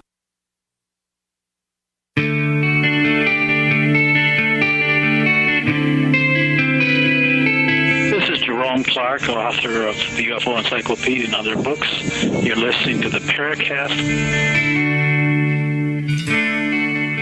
You're coming to a lot of conclusions, Larry Holcomb, about what, for example, President Carter may or may not have known. And we understand the fact that he had reported a UFO sighting before being elected president. After he takes office, he doesn't talk about it. And he said he was going to talk about it. Right, exactly. Now, and he campaigned, right? Sure. Of course, what presidents campaign to do, how often does that really happen? Right. But let's look at this. You're making a lot of conclusions here On what do you base all these conclusions about what a particular president knew or didn't know? You're talking about the conclusions as far as is what Carter knew, or what any president knows about this, because you're making conclusions in this book about presidents and their connection to UFOs, what they knew or what they didn't know, what they were read in. How do you come to your various conclusions? Well, each president is different, and I try to cover that in the book. Our listeners won't have this book till next spring. Yeah. So we want to tell our listeners, give them a hint about what you've got here. So overall, you have a lot of conclusions you're giving us about what's going on, what the presidents knew or didn't know. How do you arrive at those conclusions? Because of certain background information that involves each president, and all of the background information is different. It's what Ronald Reagan, for instance, said when he had 2 sightings of UFOs, and what he said about UFOs. Jerry Ford was deeply involved to the extent of writing a very detailed letter to the House Armed Services Committee, Mendel Rivers, about having congressional hearings on it. Yet when he gets into office, he says nothing. When Carter gets into office, he says nothing. So all of these presidents had different circumstances leading up to becoming president. Lyndon Johnson is an enigma to me. That's the one person I can't get a real good handle on, although he was involved and was being dogged by Dr. James E. McDonald and Dr. J. Allen Hynek. They were riding his coattails, his backside, pretty hard, to the point that it is reported that he told Vice President Humphrey to get his science advisor and to get a group of people together, which included Kelly Johnson and Art Lundall and others, to do a study of UFOs and get back to him. He wanted to get Jim McDonnell off his backside. So there are different circumstances with every president that you can't say for sure that this is an absolute fact, but you just put the dots out there and see if they're connectable. And I think in a lot of cases, most cases, the dots are connectable. Well, let's look at Reagan. What did Reagan know about UFOs? You said he has 2 sightings, but once he gets into office, we have that comment about the possibility of war in outer space. Very cryptic comment. Other than that, what? There are reports, and I can't put my hand on right this minute, but there are reports, or that Reagan's, I don't want to say handlers, but his advisors had a hard time keeping him publicly away from the subject of UFOs, because he was very interested in it, because he had seen them. Whether that's true or not, I don't know, but it's. I wish I could put my hands on that information right now. But yeah, Reagan certainly had a deep interest in it. He talks about when he was governor of California seeing a UFO and had his pilot. I think they were flying on a Citation and jet, and he saw the UFO, pointed out to the pilot, and had the pilot actually try to chase the thing. And someone asked the pilot later, did he really think that Reagan believed that UFOs were extraterrestrial? And the pilot's response was, after what we saw, how could you think otherwise?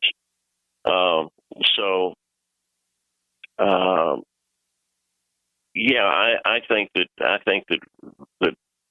Reagan. Then there's this briefing, this alleged briefing that's out there that I mentioned in the book, sort of reluctantly, but it sits in my dubious file. But anyway, a briefing that William Casey is supposed to have given to Ronald Reagan involving Roswell, extraterrestrials that we had recovered, spacecraft, a craft that we had recovered, and what have you. A very lengthy briefing that's on the internet. Again, where did it come from? Who released the recording? Where is the actual recording? The only thing that I find really very interesting is that, well, I find the whole thing interesting if it's factual. If it's factual, it's a bombshell. But it does have Reagan's ring to it.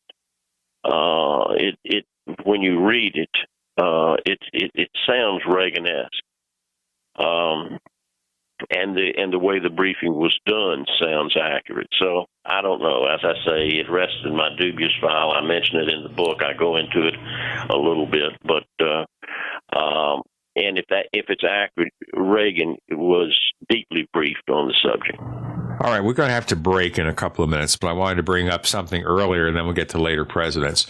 The story that Eisenhower allegedly goes to get some emergency dental work, but really gets to see a UFO, a couple of aliens, that sort of thing. That story, do you take it seriously? Not that story.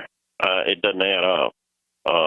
He was only out of the public view. I mean, he was supposed to have broken a tooth eating fried chicken at 8 o'clock at night. And they say that he was out of the public view,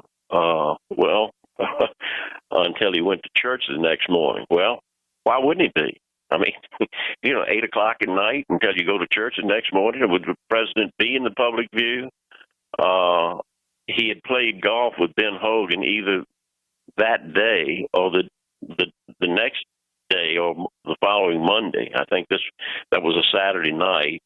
Then he went to church on Sunday and he played golf with Ben Hogan on Monday and some others. He played golf with either Samuel Goldwyn or one of the Hollywood producers. How do you go out and play golf on one day, then overnight go and visit extraterrestrials, and then come back, go to church, and play golf the next day? And nothing adds up, and the timeline is too tight. That doesn't add up. Now, I think that was 1954, I believe. I believe that he did go to Holloman Air Force Base when he was supposed to be quail hunting in Georgia in February of 1955. I think that story has a great deal of merit to it. Still, I believe he went there. I believe he saw a flying saucer, if you will. I still have problems with the fact that, and I thought Art Campbell researched this, as you all know, Art Campbell researched this in depth, and Art gave me a great deal of information on it. Let's pursue this further in our next segment, then we'll get back to a quick summary of what the other presidents may or may not know, and then we'll get some more questions involved. We have Larry Holcomb. The book is entitled Presidents and UFOs. You're on with Gene and Chris. You're in the Paracast. UnseenNow.com, proud sponsor of GCN. Unseen Now's unparalleled encryption tools keep your communications secure. GCN. So here's what happened. I was placing an order online. The site went down. It took hours before it returned, but I'd already placed the order with another company. If your site goes down, you could lose business. And if you have a business or personal site, you'll want to know it's easy to run and it will stay online. At iWeb, your site is hosted on one of the most reliable networks in the world. Talk to a sales rep at iWeb.com. Use the promo code TechNightOwl for a special discount. First came Attack of the Rockoids, and it was a critically acclaimed success. And now there is The Coming of the Protectors. A former military intelligence man is contacted by a space woman in a dream that turns out to be a nightmare because evil forces on her distant planet are planning to conquer the Earth. This is gripping science fiction of the classic kind. Attack of the Rockoids and The Coming of the Protectors. Find out more at rockoids.com. That's Rockoids, ROCKOIDS.com. We all have our own idea about what being safe and secure means. The door's locked, bills are paid, you've got a job that keeps the lights on, and a home to call your own. But what happens when Mother Nature throws a curveball? I'm telling you to take cover. Are you prepared to live without electricity or passable roads for weeks at a time? Do you even have a plan B? If you do, are you willing to bet your life on it? Children left with no homes. And no one's coming to help them. The first step towards self-reliance in the face of disaster is a visit to MyPatriotSupply.com. There you'll find the absolute best prices on storable foods, non-GMO seeds, emergency water filtration devices, and so much more. All orders over $49 qualify for free shipping in the lower 48 states. Call 866-229-0927. That's 866-229-0927 and speak to one of our preparedness advisors today, or visit us at MyPatriotSupply.com. Remember, before it's time to survive, it's time to prepare. This alert just came in. This special announcement is for business owners and leaders of organizations who've been waiting for the right time to build.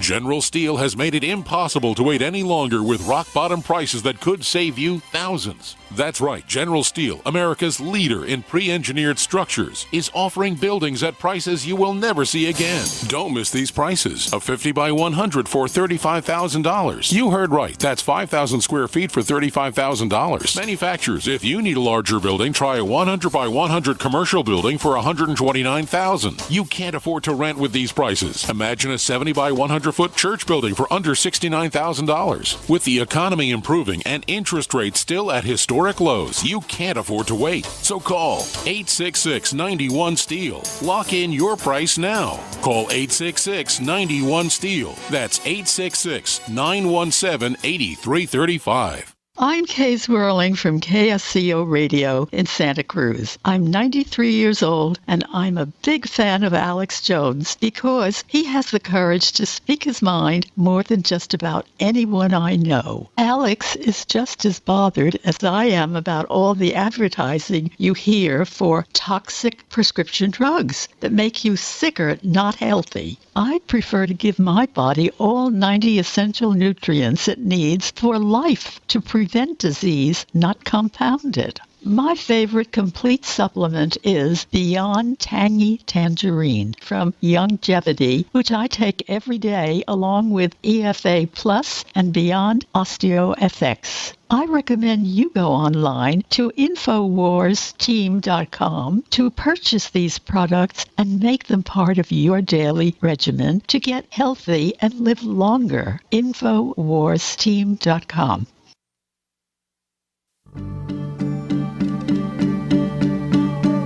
Hi, this is nuclear physicist lecturer Stanton Friedman. You are listening to the Paracast, the gold standard of paranormal radio. The book is The Presidents and UFOs. Larry Holcomb's the author. Let's just move on because we can stop at any one of these topics and spend a whole show on them, and we never cover anything. Question. Yeah. No question. George H.W. Bush, the CIA guy, vice president, becomes president. He must have known something, right? Well, in the book, I say that I have some question that because people think because that George Bush was director of CIA that he had all the UFO information. He was only head of CIA, director of CIA for 1 year. You had Allen Dulles that was director for what, 6, 7, 8 years? Colby for a number of years. You had a lot of people that were director of CIA far longer than Bush. So because he was director of CIA for 1 year, and I really don't know that the director of CIA, they're appointed and how much they are really on the inside either, although certainly some more than others. Now, Bush certainly could have been, but there's only so much he could have learned on this subject with everything else as DCI that he had to deal with. So this one subject is a really a big plateful to learn in 1 year. However, with that being said, he leaves the Central Intelligence, then becomes vice president with Reagan, who was obviously extremely interested in the subject, and then becomes president himself, so that by that time he could be really deeply involved in and have a great deal of knowledge in the UFO issue. But I don't necessarily think that it's because he was DCI for 1 year. But that's my opinion. Chris, do we have some listener questions you want to bring up now? Yeah, I do actually, Gene. There's a number of them here that we've already covered. But, Larry, looking at the executive briefing document that Friedman is fairly certain is, or very certain is real, do you think that that particular briefing for Eisenhower in 1952 happened and this document is legitimate? I think, that document, the Eisenhower briefing document, is legitimate. That's my opinion. I've looked at it. I've looked at the points that people bring up. One of them is I'm getting my documents confused now. But yeah, to answer your question, I think that the Eisenhower briefing document is legitimate. Okay, I have another question, and this comes from Stagger Lee, who has been a foreign poster since September 2012, and he's wondering, it's kind of a follow-up to the above question. He's wondering if you believe the U.S. government is aware of the abduction phenomenon, and if they think it's a real ongoing program. Yeah, absolutely. I absolutely do think they're aware of it, and I think they've been deeply involved in it, are deeply involved in it. Well, his follow-up question is: do you think that there's some sort of agreement between the government and the intelligence is responsible for the abductions? Do I think that there's an agreement between the government and extraterrestrials? Or the intelligence is responsible. We don't really truly know if they're extraterrestrial. Reagan's comment aside, what else could they be? We don't have a shred of proof or evidence that I know of, correct me if I'm wrong, that we're dealing with off-planet intelligences. So the question is a little bit more general, but, we are dealing with something that you feel is a real phenomenon. And do you think the government is in cahoots with whomever is behind the abductions?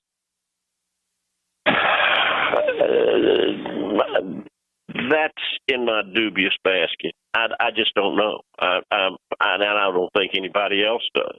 We've got there are people that say that when Eisenhower met with the extraterrestrials and they signed treaties where a certain amount of people could be abducted and studied, as long as they weren't harmed and returned, and the extraterrestrials haven't lived up to this. That's on the fringe. That's good science fiction. That's on the fringe, and I just don't go there. It's too far to the mainstream as far as I'm concerned. Well, here's another question from Dave M., who is a longtime poster here at forum.paracast.com. Dave's been tuning in since 2007. And he's wondering, Larry, if you believe President Kennedy and Marilyn Monroe were killed because either one of them, either parties, were getting ready to announce what they knew about aliens and UFOs. I would take Marilyn Monroe out of the equation. I don't know how she would fit into it, and I think if she came out and said it, it probably would be ridiculed anyway. If she had come out and said something like that, it would have been ridiculed. There are a lot more people with much higher credentials that have said such things than Marilyn Monroe. As far as John F. Kennedy, was he assassinated? I cover that in my book, and I give all the reasons. The Byrne memo, who his advisors were, who was head of counterintelligence for the CIA, which was James Jesus Angleton, who was brilliant but rather paranoid, who was certainly capable of pulling off a very, very complicated conspiracy for an assassination, for Kennedy's assassination, if such a thing occurred. He was certainly capable of doing that, and I lay these what facts they are out, and let the reader decide if the dots are connectable. Personally, I don't know. I think it's within the realm of possibility. I think the Kennedy involvement in this issue, this extraterrestrial issue, is far more could carry far more weight than a lot of the fantastic conspiracy theories that float around about his. And there's a bunch. There's a bunch of them too, boy. Yeah. Well, here's a question from Mastastic, who's been a forum poster at forum.theparacast.com since July 2012. And he's wondering, Larry, if you could share, in your opinion, what you feel is the most overlooked and or unknown story regarding presidents and UFOs. Good question. What is the most unknown story involved? Or overlooked and or unknown story. I think the most overlooked story is the Bob Emenegger story, and his documentary and the background of the documentary. I think that story, coming from someone of Bob Emenegger's character, who I've gotten to know well. I've even spent the night at his house. My wife and I spent the night at his house, or his guest house, and I interviewed and talked to Bob at length, and we've corresponded. He sent me reams of documents, and I think that story and the fact that he made a documentary that obviously had the support of the government is one of the most overlooked issues in ufology today. And that's the fact, as you discussed, the fact that the Holloman landing footage was offered, 600 feet of footage was offered the production crew, and then withdrawn. And let me add to that. The film was offered, and then it was taken away. And the reason it was taken away was Watergate exploded. That's true. That's perfect timing. And then Watergate exploded, and they came to him. His contact, Bill Carruthers at the White House, came to him and said, "Bob, I'm sorry to tell you, we can't give you the film. We're just getting too much heat now." We're going to have a lot of heat if we don't do this break. Okay. All right, Larry Holcomb is with Gene and Chris. You're in the Paracast. GCN, proudly sponsored by UnseenNow.com. Find out how to stop Big Brother in his tracks at UnseenNow.com. This is GCN. We love that you're passionate about GCN. And whether you're a listener, a business owner, or a radio industry professional, we've redesigned the new GCN newsletter to keep you in the know. Get updates on your favorite GCN shows and hosts. Go to GCNlive.com and click on the banner in the upper left corner. Just for signing up, you're automatically entered for monthly giveaways. Start receiving your newsletter today. The future of talk radio. GCN. Hi, this this is Ted Anderson. Have you ever wondered why banks, stockbrokers, investment advisors won't talk about gold IRAs? They've been available since 1986, yet the financial industry won't recognize the value of gold for your retirement. Gold has outperformed paper investments, yet no word about IRAs. If you would like to have gold for your retirement, call 800-686-2237. Don't get left behind by rising inflation and low returns. Call 800-686-2237. Secure your future and call 1-800-686-2237. With autumn in the air, it's time to think about getting ready for winter. And it's time to save at herbalhealer.com. You'll find amazing seasonal savings to prepare you for the fight against cold and flu season. Like Oregacillin to promote lung health. 30 capsules, regularly $34.95, now only $25. HHA olive leaf, the natural antiviral, normally $16.95, now 60 capsules are just $12. HHA elderberry power, a great flu and virus fighter, regularly $16.95, 60 capsules, now $10. Save on all our homeopathic detoxes. Choose from lungs, kidney, liver, brain, libido, or whole body, normally $26.95, now just $20. Visit herbalhealer.com and click on the Fall Winter Specials button to save on all our natural cold and flu fighting products. Also explore our Herbal Healer Academy correspondence courses that teach you how to handle your health naturally. herbalhealer.com, healing the world with nature, one person at a time, since 1988.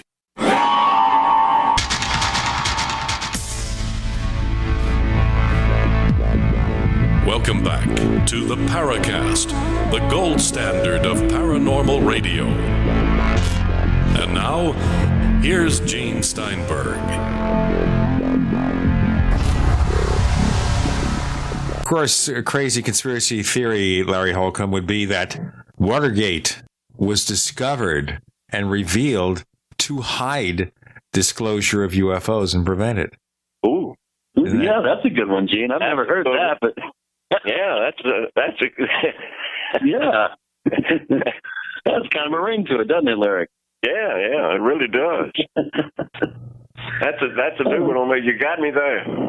Yeah, I like that, Gene. We're going to have to look into that more, Larry. I think that's a good one.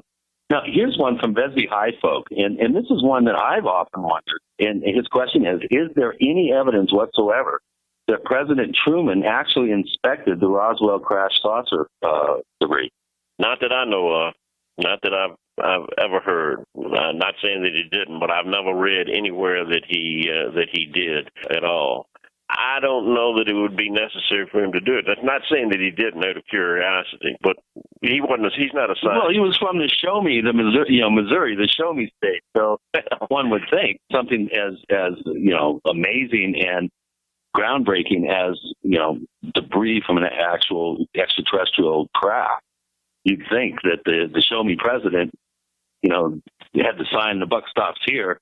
He'd be very interested to see that and would make some sort of effort to ascertain, for himself, not only rely on his, military personnel, but also, possibly see it himself. That's a good question, actually.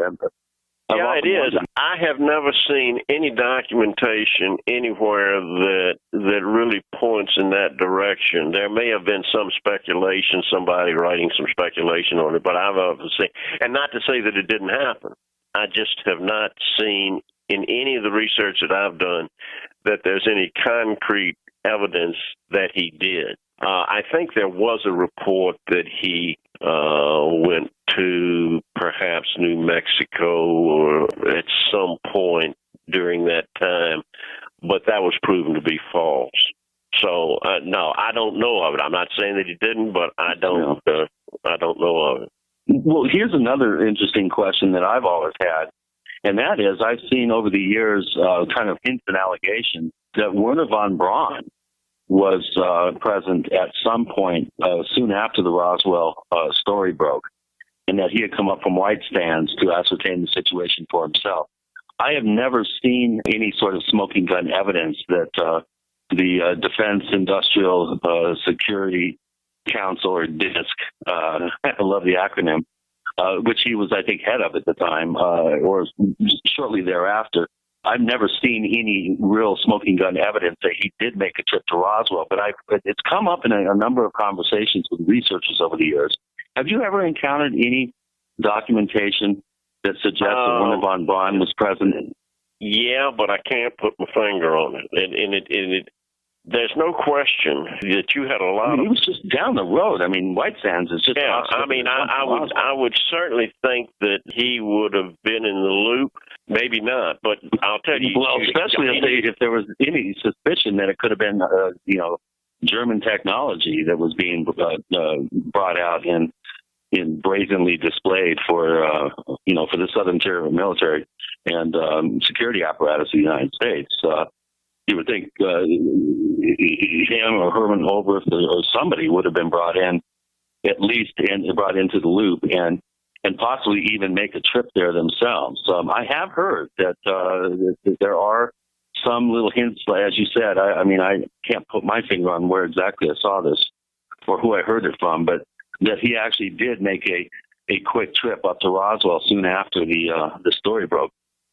Well, it could very well be. I mean, there was no question of a lot of people in the loop. Edward Teller, Lincoln LaPlause, Clyde Tombaugh, Dr. Charles Moore, who was involved in the General Mills skyhook balloon deal, that had seen a saucer in his, I forget what they call those things at the time that they viewed weather balloons through. The mogul balloon train, right? Yeah. You had Enrico Fermi, all of these people at Sandia and Los Alamos had seen these things. They had seen these green fireballs. All of these scientists out there had seen them. And so you would think that certainly he would be on that same level and would have... But I don't know. Well, I don't know. That's a good question for our listening audience. If anybody knows of a source that can be cited that does indicate that Werner von Braun was present at Roswell at some point, shortly during or shortly after the story broke, I'd be very interested to know, and so would our vast listening audience out there. Good question, because it's really very interesting that all of these very prominent scientists had seen these things. And one scientist said that they had become so common when they were having nuclear tests or rocket launches or what have you, that the thing showed up every time they had one of these tests, that they just started ignoring them. That they were there, and all of these prominent scientists saw it. The famous story about who was it, Clyde Tombaugh, that he and his wife and family members sitting in his backyard in New Mexico saw this object fly over that he said was astounding. That he saw a UFO. Remind our listeners who Clyde Tombaugh was. Wasn't he Hoover's right-hand man? He was a scientist that discovered Pluto. I'm thinking of Clyde Tolson. Yeah, no, Tombaugh was the scientist. He worked at, I don't know if he was at Sandia or Los Alamos. I think it was Los Alamos. And he discovered Pluto. So that was... Oh, right, of course. And founded the astronomy department at NAU up the road from me here. Yeah, of course. I have, read over the years accounts of Sandia and Los Alamos scientists, especially during the green fireball waves of the late 40s. Quite a number of them saw these things. Here's a question from Blowfish, who's one of our very active posters at forum.paracast.com. His occupation he put down is seeking knowledge, and here's this question, trying to seek some more knowledge. Do you think other government leaders have their own type of MJ-12 groups which use ultra-secret cryptid systems to pass on information regarding such events of so-called predator encounters, which subjects have been taken? I'm not exactly sure what he's asking here, but I think the gist of it is, do you think other governments have compartmentalized groups, highly secretive groups that vacuum cleaner up this type of information, crash saucers, let's say, very close encounter experiences within the military, that sort of thing? And if they do you think they're siphoning these events and the information off to the U.S. government? Or do you think they're holding on to them, autonomously? Well, I think that without question that most all of the governments, if not all of them, because the UFO issue, the phenomenon is worldwide, and it's happening to all countries around the globe. And I think that certainly most, if not all, of the governments have some operating group that look into this, some more than others. And I also think that they're becoming more, especially South American countries, are coming far more open with what they have and what they have found and what they have on file, and leaving the United States, as I state in the book, like a stupid ostrich with its head stuck in the sand, where you've got all of these other countries that are becoming more and more open and releasing their files, and whether they're sharing information with us, they're probably getting fed up with us and said, we're going to, the United States is being ridiculous, and we are sooner or later. I would not be surprised to see a major country like France just completely open up and say, yeah, we've got the proof. We got to do our break. The book is The Presidents and UFOs. Larry Holcomb's our guest. And before we're warned by our sponsors that we got to do this break, let me tell you, with Gene and Chris, you're in the Paracast. Neighbors, are you tired of dealing with a slow web hosting provider? Well, check out A2 Hosting and their screaming fast Swift server platform. They even have SSDs that load pages 300% faster than the competition. Ready to give your site a speed boost? Well, tell you what, neighbors, head on over to a2hosting.com. That's A2, that's number 2, a2hosting.com. Check out their Prime hosting account. And get this, neighbors, they're even giving you an exclusive 25% off discount for all our listeners. 25%. And remember, their Guru Crew support team is standing by 24/7, 365 days a year to answer any of your questions.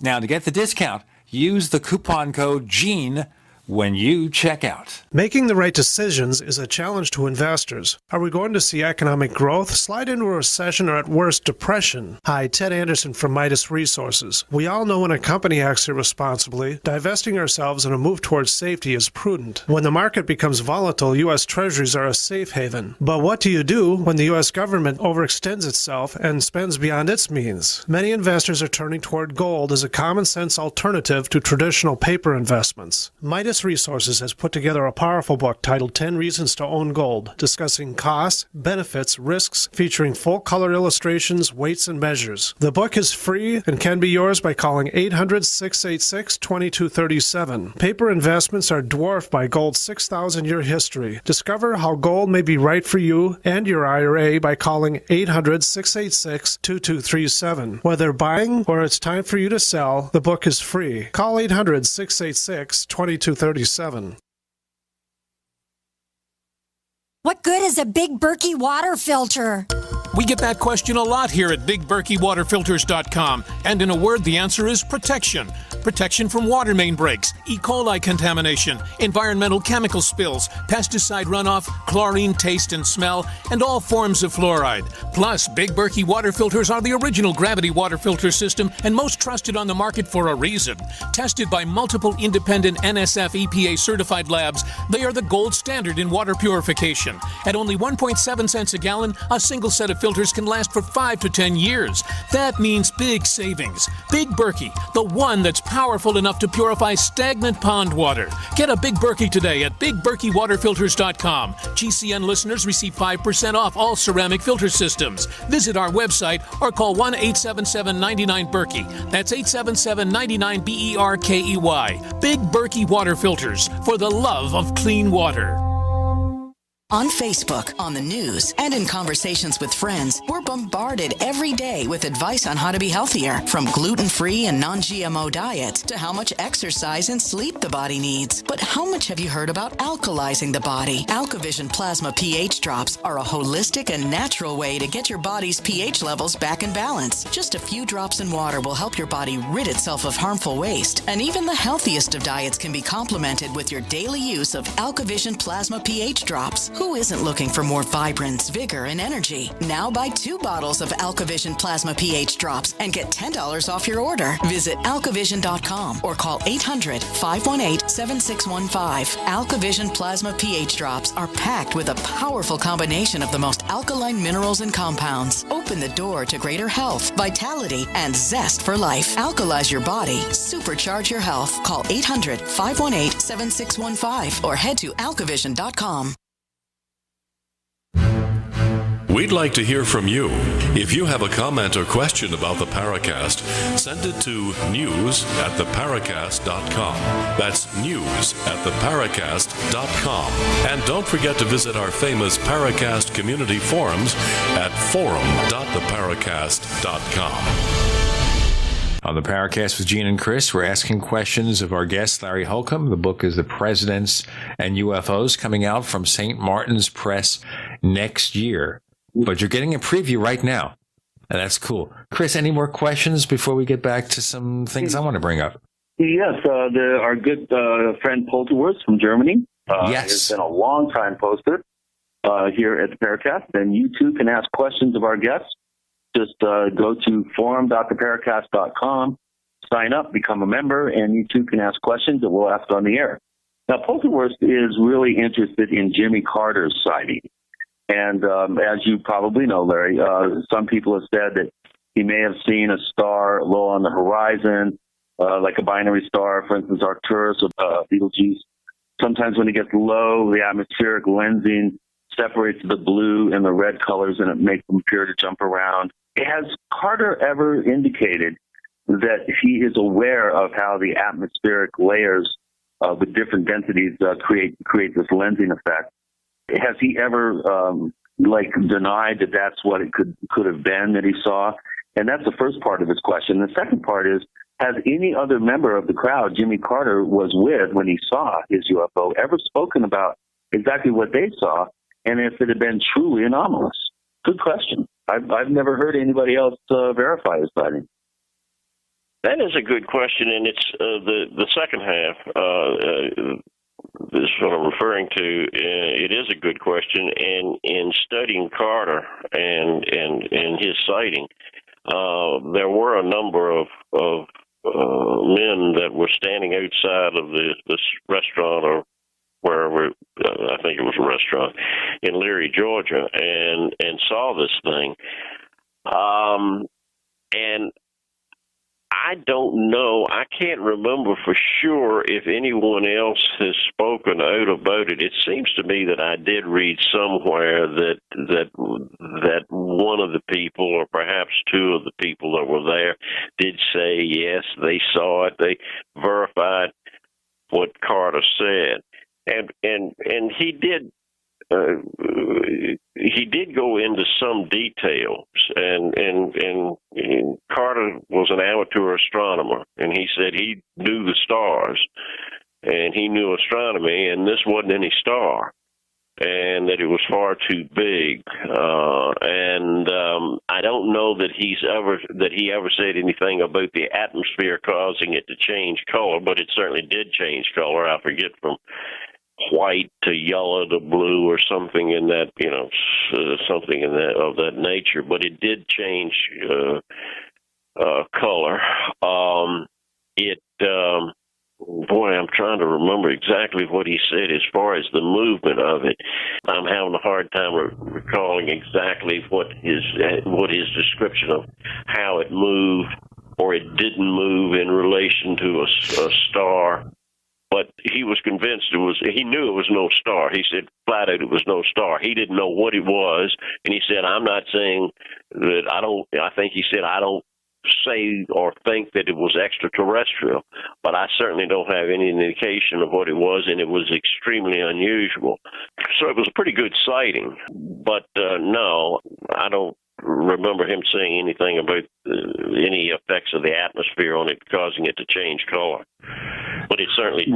Well, that's been one theory that's been posed by skeptics and debunkers over the years to try to downplay the importance of, a soon-to-be president having a pretty spectacular sighting.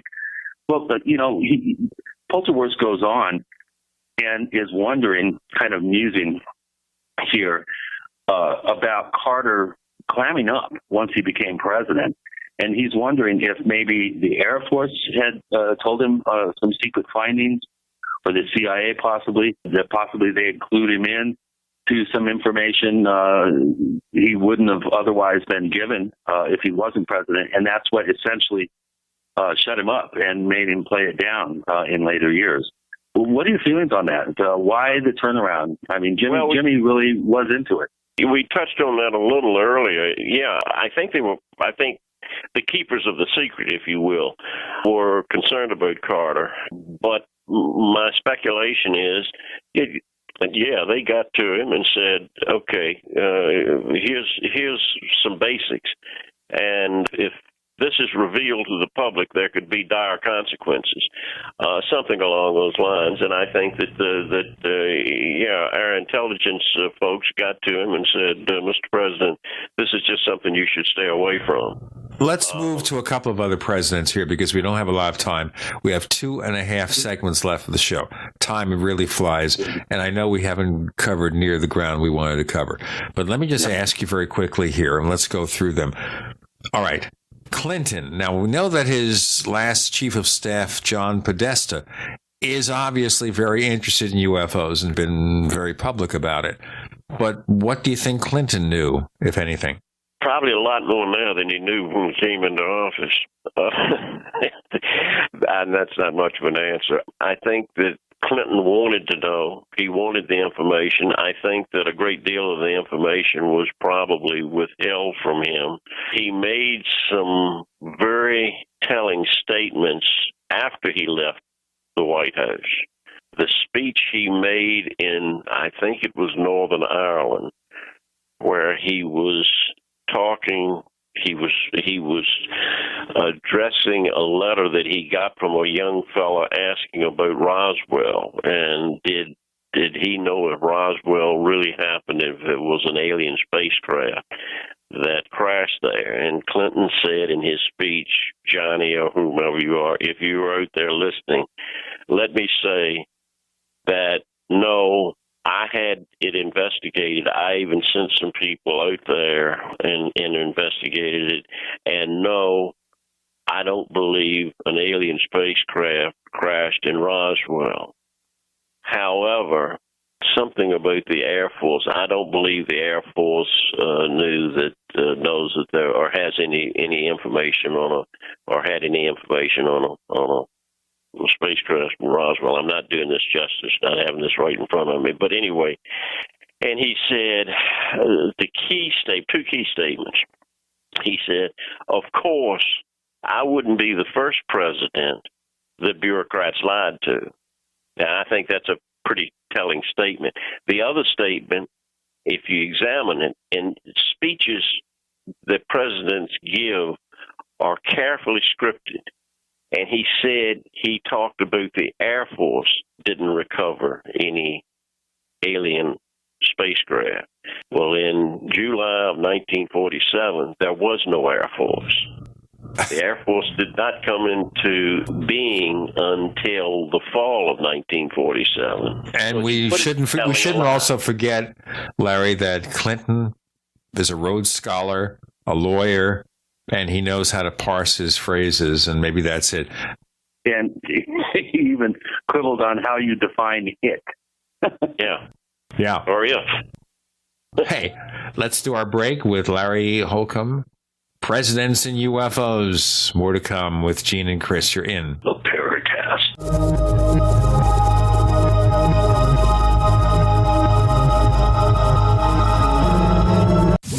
Free from the shackles of corporate America, we're the place for independent thinkers. GCN. Graphic Converter is the image manipulation tool for the rest of us. It does not use any database. You get full control of all your files. Want to view the images of a folder? Drag it into Graphic Converter and a powerful browser opens up to show your image files. You could use it for slideshows. You could use it to import images from digital cameras or from scanners. Need to do some image editing? You can do that too in Graphic Converter. Also print catalogs. Convert from so many formats I can't even list them. Download now to see if Graphic Converter is good for you, like 1.5 million other users. Guess what? You could save money when you buy Graphic Converter. Use the coupon code Night Owl. Use the coupon code Night Owl to get a special price for Graphic Converter. Go to lemkesoft.com. That's LEMKE soft.com. lemkesoft.com. LEMKE soft.com. Breakfast, lunch, and dinner. 3 square meals you'll need in an emergency. So the Freeze Dry Guys 3 square meal unit sale is just the ticket. A variety pack of tasty, nourishing breakfast, lunch, and dinner on sale now. Breakfast is Freeze Dry Guys' favorite. Hot oatmeal and sweet dehydrated bananas. Lunch is Mountain House freeze-dried hot macaroni and cheese and crisp green beans. And dinner is Mountain House long grain wild rice pilaf and hearty beef stew, vegetables, and gravy. Call Freeze Dry Guy and ask for details on the 126 serving 3 square meals unit. One case normally $164.37. Sale price at only $138.90. Save over $25. Get 2 or 3 cases and save even more. Or ask about Freeze Dry Guys Fall Chili Special. Always free shipping to the lower 48 states. Call 866-404-3663 or click freezedryguy.com. And hurry, the Fall Chili Special and 3 square meals unit are on sale while supplies last. From the Freeze Dry Guy, the finest freeze-dried and dehydrated foods available for long-term storage, period. The Genesis Communications Network is one of America's premier broadcasters of captivating talk radio. We thank you for listening. Now, just imagine, there are thousands of people who are just as passionate about radio as you are. But what you may not realize is how easy and affordable it is to advertise with us. Radio commercials for your business could be heard on hundreds of radio stations across the U.S. every day. We can help you by creating an effective radio advertising campaign for your company. From script writing to producing your commercial, just like the one you're listening to right now. No other network provides the level of customer service we do. When it comes to radio advertising, we are your one-stop shop. And no matter how big or small your business is, we can help. Email us at advertise@gcnlive.com and an experienced advertising executive will help you take the first step towards driving more customers to your business or website. Advertise@gcnlive.com. Easy, affordable, effective. This alert just came in. This special announcement is for business owners and leaders of organizations who've been waiting for the right time to build. General Steel has made it impossible to wait any longer with rock-bottom prices that could save you thousands. That's right, General Steel, America's leader in pre-engineered structures, is offering buildings at prices you will never see again. Don't miss these prices. A 50 by 100 for $35,000. You heard right, that's 5,000 square feet for $35,000. Manufacturers, if you need a larger building, try a 100 by 100 commercial building for $129,000. You can't afford to rent with these prices. Imagine a 70 by 100-foot church building for under $69,000. With the economy improving and interest rates still at historic lows, you can't afford to wait. So call 866-91-STEEL. Lock in your price now. Call 866-91-STEEL. That's 866-917-8335. Hi, this is Nick Pope. You're listening to the Paracast. Let me just throw a couple at you here in this segment, Larry Holcomb. Mm-hmm. Bush Jr. or W., would he have known anything about this?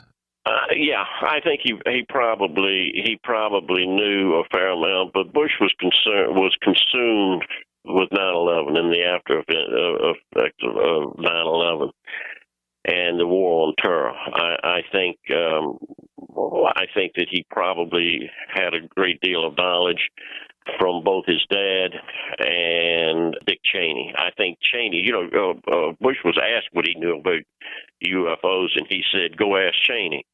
Well, the smart money, so to speak, is that Rumsfeld and Cheney were really in the loop. Those two were really are really in with the insiders on knowledge of UFOs. As a matter of fact, I found a letter in one of the presidential libraries from Donald Kehoe to Don Rumsfeld, telling Don Rumsfeld that he would certainly keep, when Rumsfeld was chief of staff to President Ford, that he'd certainly keep him informed of anything that NICAP found out, that his organization NICAP found out. And it was enclosing some documents and what have you. And Rumsfeld wrote back to him and said, "I appreciate you doing that for me, Don, very much. Thanks a lot for all of your help." Well, the chief of staff to the president, Jerry Ford, writing the head of the National Investigations Committee on Aerial Phenomena, thanking him for keeping him informed of what they were finding out. Now, was he doing that for the president and officially, or was he just doing it out of personal curiosity? I wrote a letter. I sent an email to Rumsfeld's office and asked if he would reply to this letter that I found and what I was writing in my book about it. And his secretary wrote back and said, if you would send Mr. Rumsfeld or Secretary Rumsfeld the chapter that is in your book, he will review it and decide whether he wants to get back to you or not. And I never heard back from him. As a matter of fact, I did hear back from her that said that she had copied everything and put it on his desk, but I never heard anything back from him, which is not surprising. As a matter of history, though, Donald Kehoe was no longer director of NICAP in the 70s when Ford was president. In fact, NICAP was pretty much downhill from there. Just a matter of historical perspective. Even though Kehoe was still active in the field, I met him in those years. I interviewed him. So I know he was still writing books and everything and giving lectures. But NICAP... You know, please. My age is catching. The letter, I believe, was not from Kehoe. You're right. It was from J. Allen Hynek to Rumsfeld. Uh-huh. I believe that's the case. And when it was Center for UFO Studies, I think that's what it was. I think it was Allen Hynek. I kind of think that Kehoe, at that point, made no effort to contact somebody like Rumsfeld. Not at all. We can call him Blofeld. That's it. I was looking to see if I could come up with it real quick. I think that's. Oh, wait a minute. I've got it. Yeah. Dear Don, in keeping your kind request of being kept informed, and so on and so forth, best regards, Alan. And Rumsfeld writes back, Dear Alan, thanks for your thoughtful note and materials concerning the UFO phenomena. I appreciate seeing the enclosures. Sincerely, Donald Rumsfeld. So, yeah, it was Allen Hynek. Okay, well, we got that straightened out. I'm glad about it. Yeah, I appreciate you bringing it up. That was an old man's mistake. Well, I'm not much younger, I don't think, but I knew Kehoe, so that's how it goes. All right, let's move to one more thing before we see if we have any more questions in the till. And the obvious thing is the guy who's there now, Obama. Right. Does he know anything about any of this? I doubt it, not to any degree. Snowball's chance and where? Yeah. No, I don't think the keepers of the secrets, if you don't mind me using that phrase, I don't think that they would trust President Obama. I don't doubt that he hadn't been briefed to some degree, but I certainly don't think it in any depth. Because I just don't think he's trusted, and you're saying the military authorities don't trust him?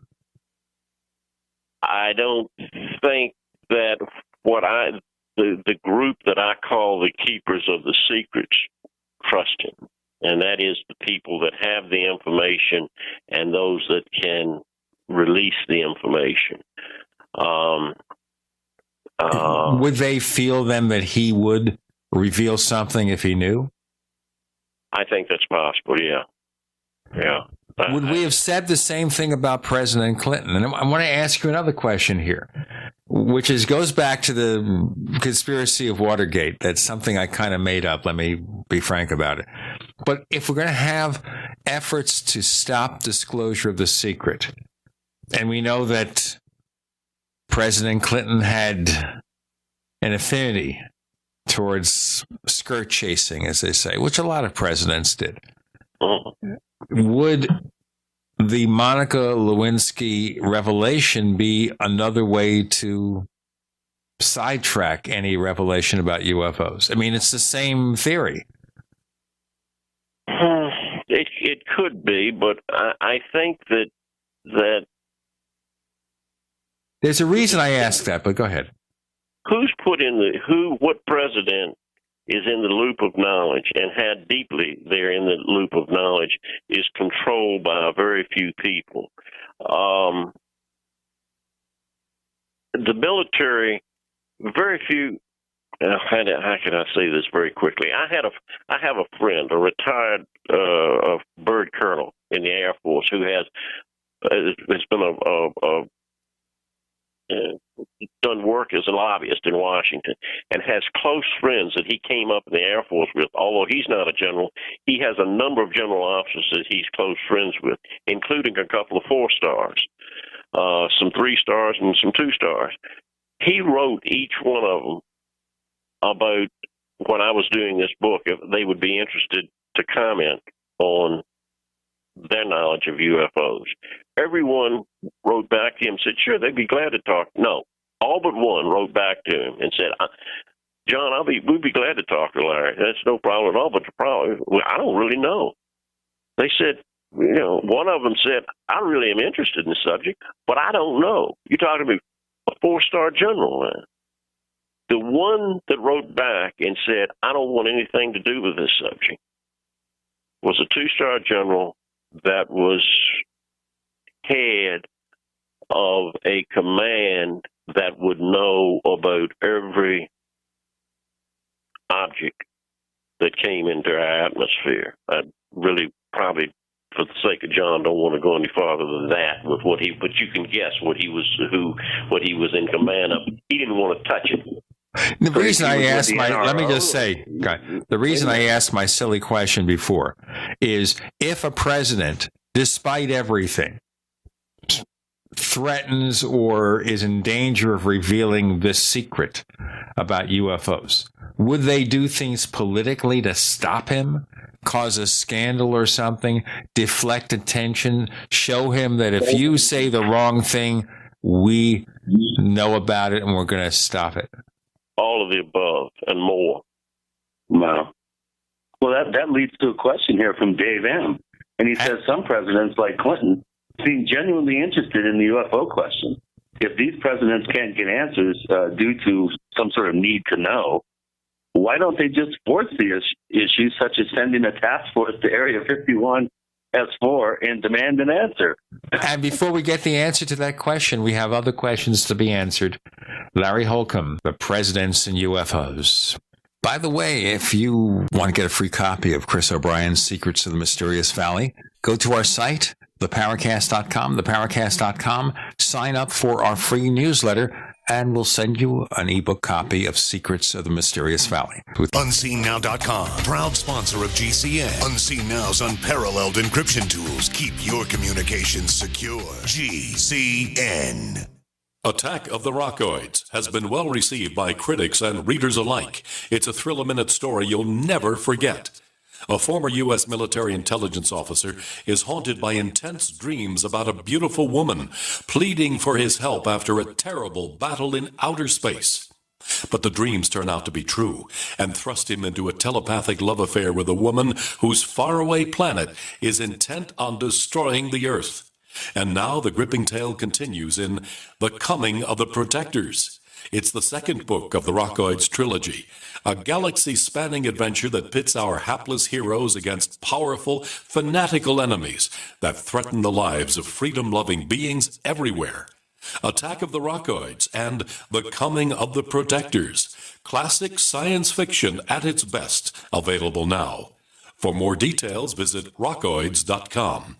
That's ROCKOIDS.com. Ouch! My back is out again. Hi, Dr. Ortman with Wellspring Spinal Care. If you're experiencing neck, mid, or lower back pain, this information is for you. One of the complaints that I hear is patients receive their typical adjustment, only having to repeat them as the pain returns. Putting the bones back in place is only half of the battle. At Wellspring Spinal Care, we have the entire solution. We use the NUCA approach, utilizing three-dimensional x-rays and gentle touch technology to deliver specific correction. We then design a custom nutritional supplement program which provides essential nutrients targeting the areas of concern. With a NUCA approach and proper nutrition, you'll be on your way to a faster and more permanent recovery. To get you on the road to wellness, visit drortman.com. That's drortman.com, or call us today, 952-303-9124. That's 952-303-9124. Wellspring Spinal Care, chiropractic done right. We all know that Berkey Water Purification Systems are the most trusted name in water filtration. As an authorized Berkey dealer for over 6 years and serving thousands of satisfied customers, the Berkey Guy offers amazing specials for Berkey water filtration systems. The Berkey Light systems include a set of self-sterilizing and recleanable black purification elements that purify water by removing chlorine, pathogenic bacteria, cysts, and parasites to non-detectable levels and remove harmful chemicals such as herbicides and pesticides. Order the Berkey Light system today, complete with 2 black Berkey elements for only $231, and the Berkey Guy will ship your order free of charge. With the purchase of a Berkey Light, the Berkey Guy is also offering a set of fluoride and arsenic filters for only $39.99. That's over 30% off the retail price. Call the Berkey Guy at 1-877-886-3653. That's 1-877-886-3653. Or order online at goberkey.com. That's goberkey.com today. Don't complain about your cable bill going up and up and up. Do something about it. Grab a pencil and jot down this special number, 1-855-905-MY-TV. The more cable TV rates go up, the better digital satellite TV looks. Say goodbye to the cable guy and get more of your favorite channels in 100% digital quality for less money. Call 1-855-905-MY-TV. Sign up for packages starting as low as $19.99, and there's no equipment to buy. You get free HD TV upgrade, a free DVR upgrade, and free professional installation. You control what you watch when you watch it. Record your favorite shows, pause and rewind live TV, even skip the commercials. Watch local channels too. At just $19.99, what are you waiting for? Pull out your major credit or debit card. Call 1-855-905-MY-TV. 1-855-905-MY-TV. Say goodbye to the cable guy. Cut costs and get more. 1-855-905-MY-TV. 1-855-905-MY-TV.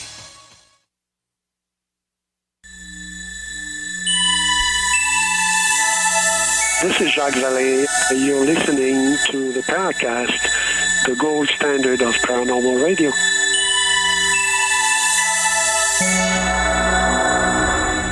On the Paracast with Gene and Chris. Chris being at a secret location in Sedona, which changes momentarily. Larry Holcomb joining us. Okay, so the question that Chris asked kind of follows my question, I think very much so, about the president being able to force the issue. Send a task force and break down the gates and say, we want to know what's going on here. Well, you're starting to get into an area where the president he's the commander in chief, but he's sort of taking over. That would be a very radical move for any president to make, to go against his military like that, because these things are controlled by the military to begin with. You're talking about Area 51, which I think is, it's a red herring. I mean, for the most part. I think that's more of a farce. If they've got artifacts anywhere, it's probably somewhere like Dugway.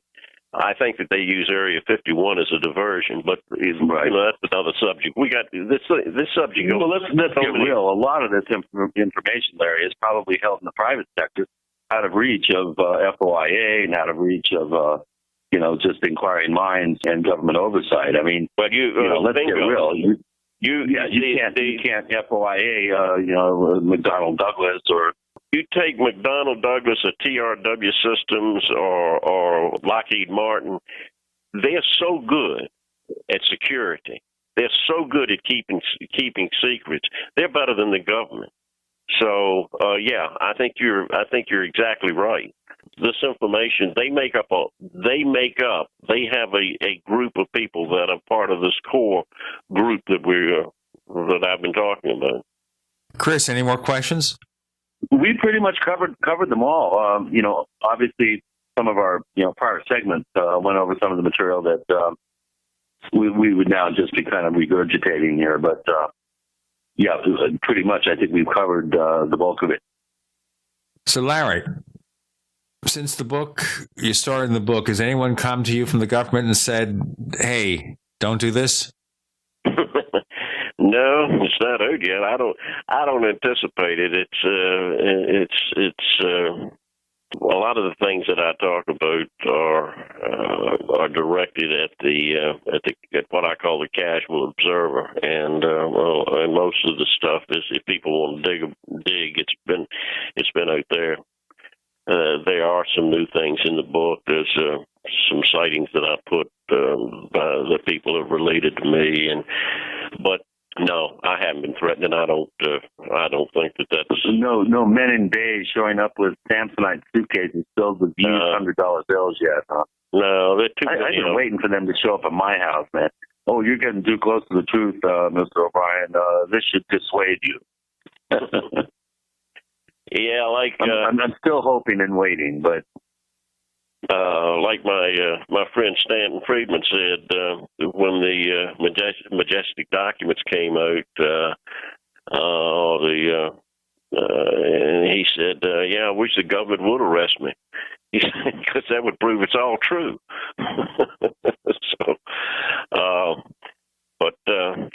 There's there's so many things that you can talk about here. We got any time left? Oh, we have maybe, I'd say, about 5 minutes.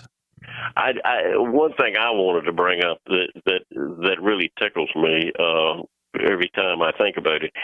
We haven't talked about the Condon report, but the Edward U. Condon that wrote the Condon report on the findings of the Colorado Project, which was as somebody said, was the most. One scientist read it, said it was the most biased piece of scientific work he had ever seen. Well, let's call it what it was, a whitewash. I mean, let's get real. Yeah, it was a whitewash, and they came, which the Condon report said, for people that don't know, said that in essence, after reviewing this for 2 years, we see that there's nothing to the subject of UFOs. They are nothing but something prosaic. There's nothing to them. The Air Force ought to stop investigating. No, he didn't quite say that. The report said that they don't find it to be something that should concern national security.